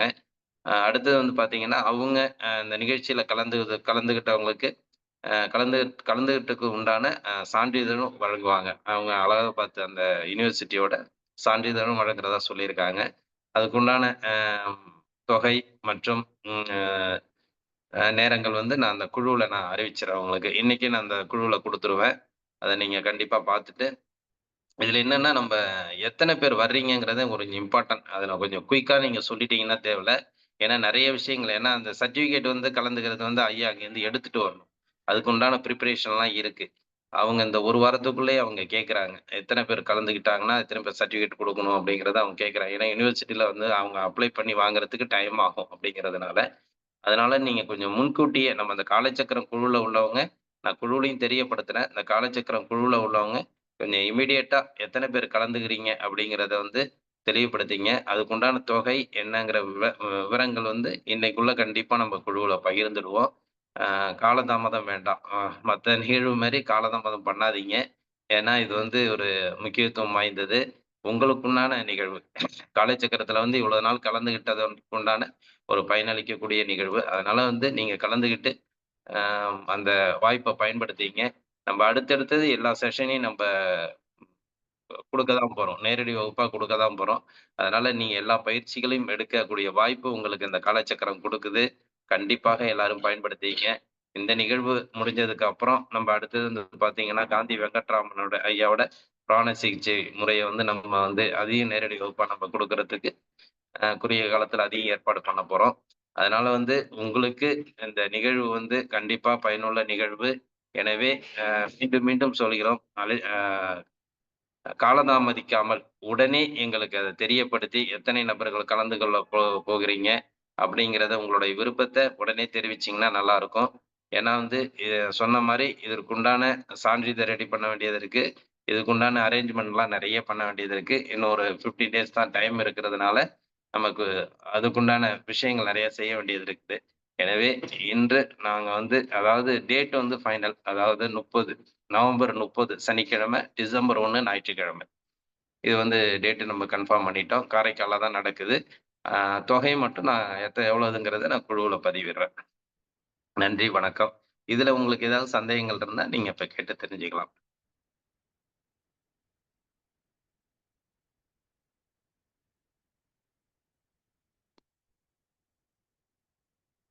இந்த பயிற்சிக்கு உண்டான சந்தேகங்கள் ஏதாச்சும் இருந்ததுன்னா நீங்க கேட்டு தெரிஞ்சுக்கங்க. மற்றபடி செய்திகள வந்து நான் குழுவுல பதிவிடுறேன் உங்களுக்கு.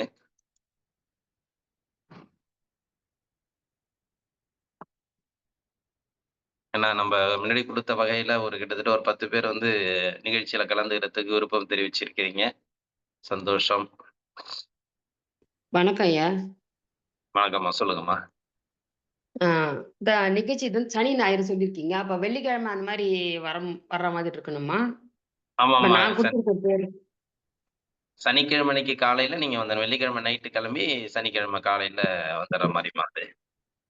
சரி, சரிங்க. இல்ல மொத நாளே தான் வந்துர முடியும் அப்டின்னாலும், அது ஏற்பாடு நம்ப சொல்லிடலாம். நீங்க சொல்லிட்டீங்கன்னா, அதுக்கு உண்டான ஏற்பாடுலாம் பண்ணிடுவோம். இந்த நான் பேர் குடுத்துருக்கேன். இப்போ திரும்பவும் அத போடவாய்யா மெசேஜு? இல்ல. நீங்க போடுங்க. இப்ப பரவால்ல. போட்டாலும் பரவால்ல. இல்லன்னா நீங்க குடுத்த மெசேஜ் யார் யாருன்னு இருக்கு என்ட்ட லிஸ்ட் இருக்கு. ஆ. திருப்பியும் போட்டு விடுங்களேன். ஏன்னா குரூப்ல போடக்குள்ள, நீங்க போடக்குள்ள எல்லாருக்குமே அது ஒரு புரிதல் வரும். சரி கலந்துக்கிறாங்க அப்படிங்கிறது வரும். சரி. நான் மெசேஜ் எல்லாமே நான் இப்ப மதியம் ஈவினிங்குள்ள குடுத்துருவேன். எவ்வளவு அமௌண்ட், எந்த இடம் அப்படிங்கிறத நான் மதியத்துக்குள்ள குடுத்துருவேன். நீங்க அதுக்கப்புறம் கூட எத்தன பேர் என்னங்கிறத நீங்க மெசேஜ் போட்டீங்கன்னா, நான் அத இன்க்ளூட் பண்ணிப்பேன்ம்மா. சரி, சரிங்க ஐயா. நன்றி, ம். நன்றி. நன்றி, நன்றி. இதுல வந்து யாரும் காலம் தாமதிக்காதீங்க. அதுதான். உடனே உங்களோட விருப்பத்த தெரிவிங்க. கையில எடுத்துக்கிட்டு இது வந்து ஒரு அற்புதமான நிகழ்வு. ஏன்னா, இன்னைக்கு வந்து இது ஒவ்வொரு வகுப்பு வந்து வெளியில போய் கத்துக்கிறது நமக்கு பெரிய விஷயம். ஆனா, இதுல நம்ம கலந்துகிட்டு, இதிலே பயிற்சி எடுத்துக்கிட்டு, இந்த ஆசான்களே நமக்கு வந்து கத்துக் குடுக்குறது நமக்கு பெரிய ஒரு கிஃப்ட்.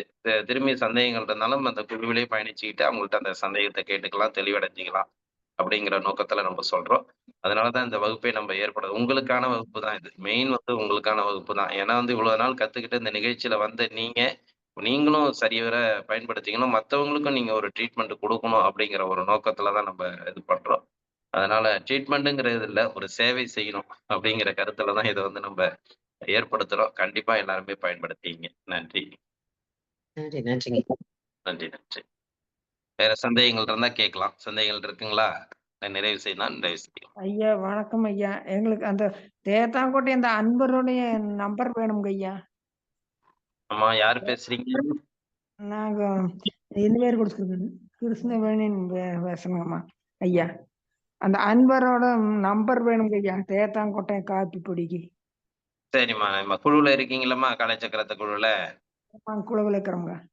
குழுவுல இன்னைக்கு முன்னாடி போட்டிருக்கேம்மா. திருப்பி இன்னைக்கு போடுறேன். போட்டிருக்கேம்மா. அன்னைக்கு பேசின அன்னைக்கே நான் குழுவுல போட்டிருக்கேம்மா. போட்டது எங்களுக்கு தெரியலைங்க. பார்க்காம மட்டும் சொன்னீங்கன்னா எழுதிக்கிறோங்க ஐயா. அது போட்டு சரிம்மா. இன்னைக்கு குழுவுல போட்டுறேன். நீங்க பாத்துருங்க. சரிங்க. குழுவில் போட்டுறீங்களா? சரிங்க ஐயா. ஆமாம்மா. குழுவுல போடுறேன். சரி. நன்றி. நன்றி. வேறு சந்தேகங்கள்? அப்புறம் அந்த யூடியூப் வந்து எல்லாருமே கேட்டுட்டு இருக்கீங்க லிங்க் வேணும்னு. அத யூடியூப் வந்து நீங்க வந்து நாங்க டெய்லி குடுத்துக்கிட்டு தான் இருக்கிறோம். அத வந்து நீங்க வந்து சப்ஸ்கிரைப் பண்ணி வச்சுட்டீங்கன்னா, உங்களுக்கு டெய்லி உள்ள நிகழ்வுகள் அதுல கிடைச்சுக்கிட்டே இருக்கும். அதனால யூடியூப்ல வந்து சப்ஸ்கிரைப் பண்ணி வச்சுக்கங்க. ஆ லைக் பண்ணுங்க. ஏன்னா நம்மளோட இது வந்து எல்லாருக்கும் போய் சேரணும். எல்லாருக்குமே நமக்கு ஒரு ஃபேவர் கிடைக்கணும் அப்படிங்கிறதுக்காக சொல்றேன். எல்லாம் சப்ஸ்கிரைப் பண்ணீங்க, லைக் பண்ணி வச்சுக்கங்க. டெய்லி அத குடுக்குறோம். அதனால அதே பாத்துறாதீங்க. நம்ம ஏன்னா இந்த குழுல வந்து டெய்லி நேரடியா கலந்துகிட்டு நிகழ்ச்சி இருக்கணும். அது மாரி பல பேர் பாக்குறாங்க. அது முடியாத சூழ்நிலைங்கிறது சொல்றாங்க. பரவால்ல. நம்ம நேரடியா கலந்துக்கிறவங்க எல்லாருமே இதுல நேரடியா கலந்துகிட்டு நிகழ்ச்சியை சிறப்பிக்க வேண்டுமா அன்புடன் கேட்டுக்கொள்கிறோம். ஏன்னா நிகழ்வு வந்து ஒவ்வொரு நாளும் மெருகேற்றிட்டே கொண்டு போயிட்டு இருக்கோம். அது வந்து நீங்க நினைக்கிறீங்களோ, அது நான் நினைக்கிறேனோ தெரியாது. அது இறையாற்றல் நமக்கு பெரிய ஒரு பாக்கியத்த குடுத்திருக்கு அப்படின்னு சொல்லலாம். உண்மையிலுமே அது வந்து இறையாற்றல் நமக்கு வந்து அந்த ம் பிரபஞ்சம் வந்து நமக்கு பெரிய ஒரு சக்திய குடுத்திருக்கு காலச்சக்கரத்துக்கு. அதனால வந்து நம்ம மெருகேற்றி கொண்டுட்டு போயிட்டே இருக்கோம். அடுத்தடுத்த வருடங்கள்லாம் வந்து இன்னும் சிறப்பா நடைபெறதுக்கு இன்னைக்கே அந்த திட்டங்கள் தீட்டிட்டு இருக்கோம். அதான் நான் இப்ப உங்களுக்கு தெரியப்படுத்துறேன். அடுத்த வருடங்கள் என்ன நடத்த போறோங்கிறது இன்னைக்கு நாங்க வந்து ஸ்கெட்ச் பண்ணியாச்சு. அந்த மாதிரியான விஷயங்கள் நாங்க கொண்டு போயிட்டு இருக்கோம். இதுல வந்து உங்களுடைய தொடர் பயணங்கள் எங்களுக்கு ஒரு வெற்றி நிகழ்வா அமையணும் அப்படிங்கிறது தான் நான் இந்த நேரத்துல கேட்டுக்கிறேன். அதனால வந்து இந்த காலச்சக்கரம் வந்து போன வருஷம் நடத்தின விஷயங்கள் வந்து நம்ம வெளியூர்ல வந்து கொல்லிமலை, வானகம், சேலம் இப்படின்னு ஒரு ப்ரோகிராம் நடத்திட்டு இருந்தோம். இந்த வருஷம் வந்து பாத்தீங்கன்னா, அதை ஒருங்கிணைச்சு இப்ப ரோட்டரியை சார்ந்து ஒவ்வொரு எங்களோட இதுன்னு சொல்லுவாங்க, ரீஜினல் சொல்லுவாங்க. அப்படி பாத்தீங்கன்னா, இப்ப சிதம்பரத்துல நடத்தியிருக்கோம். அடுத்தது நம்ம திருவாரூர்ல நடத்தியிருக்கோம். அடுத்த வர்ற அதையும் டேட் வேணா சொல்லிடுறேன். பாண்டிச்சேரியில வந்து டிசம்பர் 8 இருக்கலாம். அதாவது ஒரு 50% ஃபைனல் ஆயிருக்கு. அ அடுத்தது வந்து பாண்டிச்சேரில டிசம்பர் 8ஆம் தேதியாக இருக்கலாம். அது 50% ஃபைனல் ஆயிருக்கு. அது வந்து ஓகே ஆனதுக்கப்புறம் அது தேதிய நான் முழுமையான தேதிய உங்களுக்கு அறிவிக்கிறேன். அது மாரி திட்டங்கள் வந்து நம்ம காலச்சக்கரத்த வந்து கொண்டு போயிட்டுருக்கோம். அடுத்த வருஷங்கள் இதை விட வந்து சிறப்பா கொண்டு போறதுக்கு உண்டான வாய்ப்புகளும் நடந்துட்டு இருக்கு. எனவே வந்து உங்களுடைய ஒத்துழைப்பு வேணும். இந்த காலச்சக்கரத்துல தொடர்ந்து வந்துகிட்டு இருக்கவங்களோட ஒத்துழைப்பு கண்டிப்பா எங்களுக்கு வேணும். அப்படிங்கிற நோக்கத்துல தான் நீங்களும் இந்த நிகழ்ச்சியில வந்து கலந்துகிட்டவங்களுக்கு ஒரு பயிற்சியாளரா ஆகணும் அப்படிங்கிற நோக்கத்துல தான் இந்த நேரடி வகுப்பை இப்ப வந்து நாங்க குடுத்துட்டு இருக்கோம். இப்ப அர்ஷத் பார்மர் ஐயாவோட நேரடி வகுப்பு ஏன் குடுக்குறோம்னாக்கா, நாளைக்கும் நீங்க வந்து அந்த இவ்வளவு நாள் கத்துக்கிட்டத ஒரு ட்ரீட்மெண்ட்டா குடுக்கக்கூடிய ஒரு அ சேவையாளரா ஆகணும் அப்படிங்கிற நோக்கத்துல தான். அதே மாரி நம்ப அ மதுரை காந்தி வெங்கட்ராமன் ஐயா வந்து அவங்களும் வந்து பிராண சிகிச்சை வந்து நமக்கு அற்புதமா கத்துக் குடுக்க போறாங்க. அதெல்லாம் கத்துக்கிட்டீங்கன்னா, நீங்கள் வேற லெவல் ஆயிடுவீங்க அடுத்தது. ஏன்னா வந்து அ நேரடியா கத்து பாருங்க. அதுதான் சொல்லலாம். இதுல நெறைய பேர் கத்திருந்திருப்பீங்க. பிராண சிகிச்சை, இது மாரி அக்குப்ரெஷர்லாம் கத்துருந்துருப்பீங்க. இப்ப அந்த நம்ப இவரு இலக்கியவாணன் ஐயா சொல்லக்குள்ள கூட 2, 3 பேர் பதில் சொல்லிட்டே இருந்திருப்பாங்க. இந்த பாயிண்ட், அந்த பாயிண்ட்ன்னு சொல்லக்குள்ள நம்மலாம் பார்த்துட்டு இருந்திருப்போம். அவங்க மட்டும் கருத்துக்கள் சொல்லிட்டே இருந்திருப்பாங்க. அவங்கலாம் யாருன்னா கத்துக்கிட்டவங்க. அந்த அளவுக்கு அவங்களுக்கு வந்து இம்ப்ரூவ்மெண்ட் இருக்கு. அதனால நம்ம பயிற்சிய கத்துக்கிட்டு தொடர்ச்சியா அந்த நிகழ்ச்சியில கலந்துக்கிட்டோம்னு வச்சுக்கங்களேன், நமக்கு நல்ல இம்ப்ரூவ்மெண்ட் இருக்கும் உங்களுக்கு கண்டிப்பாக. ஏன்னா இந்த பயிற்சி செய்றத விட இந்த பயிற்சி இப்ப வந்து ஒரு கிளாஸுக்கு போனீங்கன்னா, அங்க பயிற்சி மட்டும் தான் கத்துக் குடுப்பாங்க. அடுத்து நீங்க வீட்ல வந்து உட்கார்ந்துட்டா என்னன்னே தெரியாது. நாங்க பயிற்சியும் கத்துக் குடுக்க போறோம். டெய்லி காலச்சக்கரத்தையும் நம்ம சொல்லப் போறோம். அப்ப உங்களுக்கு டபுள் பெனிஃபிட். அதாவது கத்துக்கிட்டதும் டெய்லி இதுல வந்துகிட்டு இருக்குங்கல்ல, உங்களுக்கு வந்து இன்னும் நீங்க வந்து நல்ல முழுமை அடையலாம். அந்த அளவுக்கு ஒரு திறம் வாய்ந்த நிகழ்ச்சிய ஏற்பாடு பண்ணிட்டு இருக்கோம். இது வந்து அனைவரும் கத்துக்கணும்னு நான் கண்டிப்பா கேட்டுக்கிறேன். உங்களுடைய பெயர்களை வந்து அ இன்னைக்கே பதிவு பண்ணீங்கன்னா நல்லாருக்கும். நம்மளுடைய இந்த காரைக்கால்ல நடக்கிற இந்த அர்ஷத் பார்மரையோட அக்குப்ரெஷர் நிகழ்வுக்கு வந்து பேர பதிவு பண்ணி நீங்க கத்துக்கணும்னு அனைவரையும் அன்புடன் கேட்டுக்கொள்கிறோம். நன்றி. வேற சந்தேகங்கள் இருக்குங்களா? டைம் ஆகுது.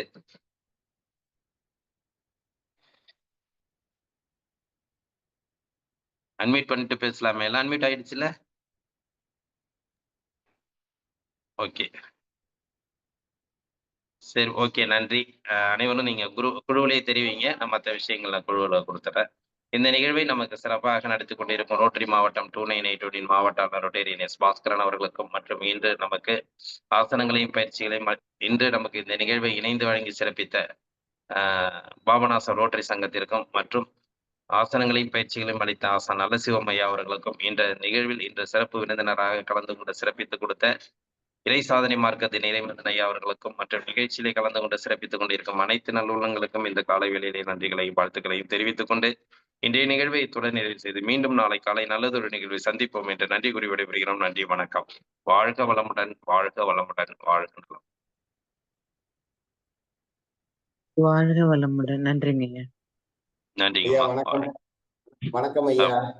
வணக்கம், வணக்கம். இன்றைய நிகழ்வை எங்களுக்கு அற்புதமாக வழங்கிய பாபநாசம் ரோட்டரி சங்கத்துக்கும் குணவாள ஐயாவுக்கும் எனது ஆசானுக்கும் ஐயா இன்னைக்கு ஆன்மீகத்தை பத்தி ரொம்ப எண்ணம் போல் வாழ்க்கை அற்புதமா சொன்னாங்க. இதெல்லாம் நாங்கள் எல்லாம் கடைபிடித்து வாழணும்னு கேட்டுக்கொண்டு இந்த குழுவில் பயணித்த அனைவருக்கும் எனது வணக்கத்தினையும் வாழ்த்துக்களையும் தெரிவித்துக் கொள்கிறேன். வாழ்க வளமுடன், வாழ்க வளமுடன், வாழ்க வையகம், வாழ்க வையகம். நன்றி, நன்றி. வாழ்க வளமுடன். வாழ்க வளமுடன். நன்றிங்க ஐயா, வாழ்க வளமுடன். நன்றிங்க ஐயா, வாழ்க வளமுடன். நன்றிங்க ஐயா, வாழ்க வளமுடன். நன்றிங்கம்மா, வாழ்க வளமுடன். நன்றிங்க ஐயா, வாழ்க வளமுடன். நன்றிங்கம்மா. நன்றிங்க ஐயா, வாழ்க வளமுடன். நன்றிங்க ஐயா, வாழ்க வளமுடன். நன்றிங்க ஐயா, வாழ்க வளமுடன். ஐயா வாழ்க வளமுடன். நன்றி, வாழ்க வளமுடன். நன்றிங்க ஐயா, வாழ்க வளமுடன். நன்றிங்கம்மா, வாழ்க வளமுடன். நன்றிங்க ஐயா, வாழ்க வையகம், வாழ்க வையகம், வாழ்க வளமுடன். நன்றிங்க ஐயா, வாழ்க வளமுடன்.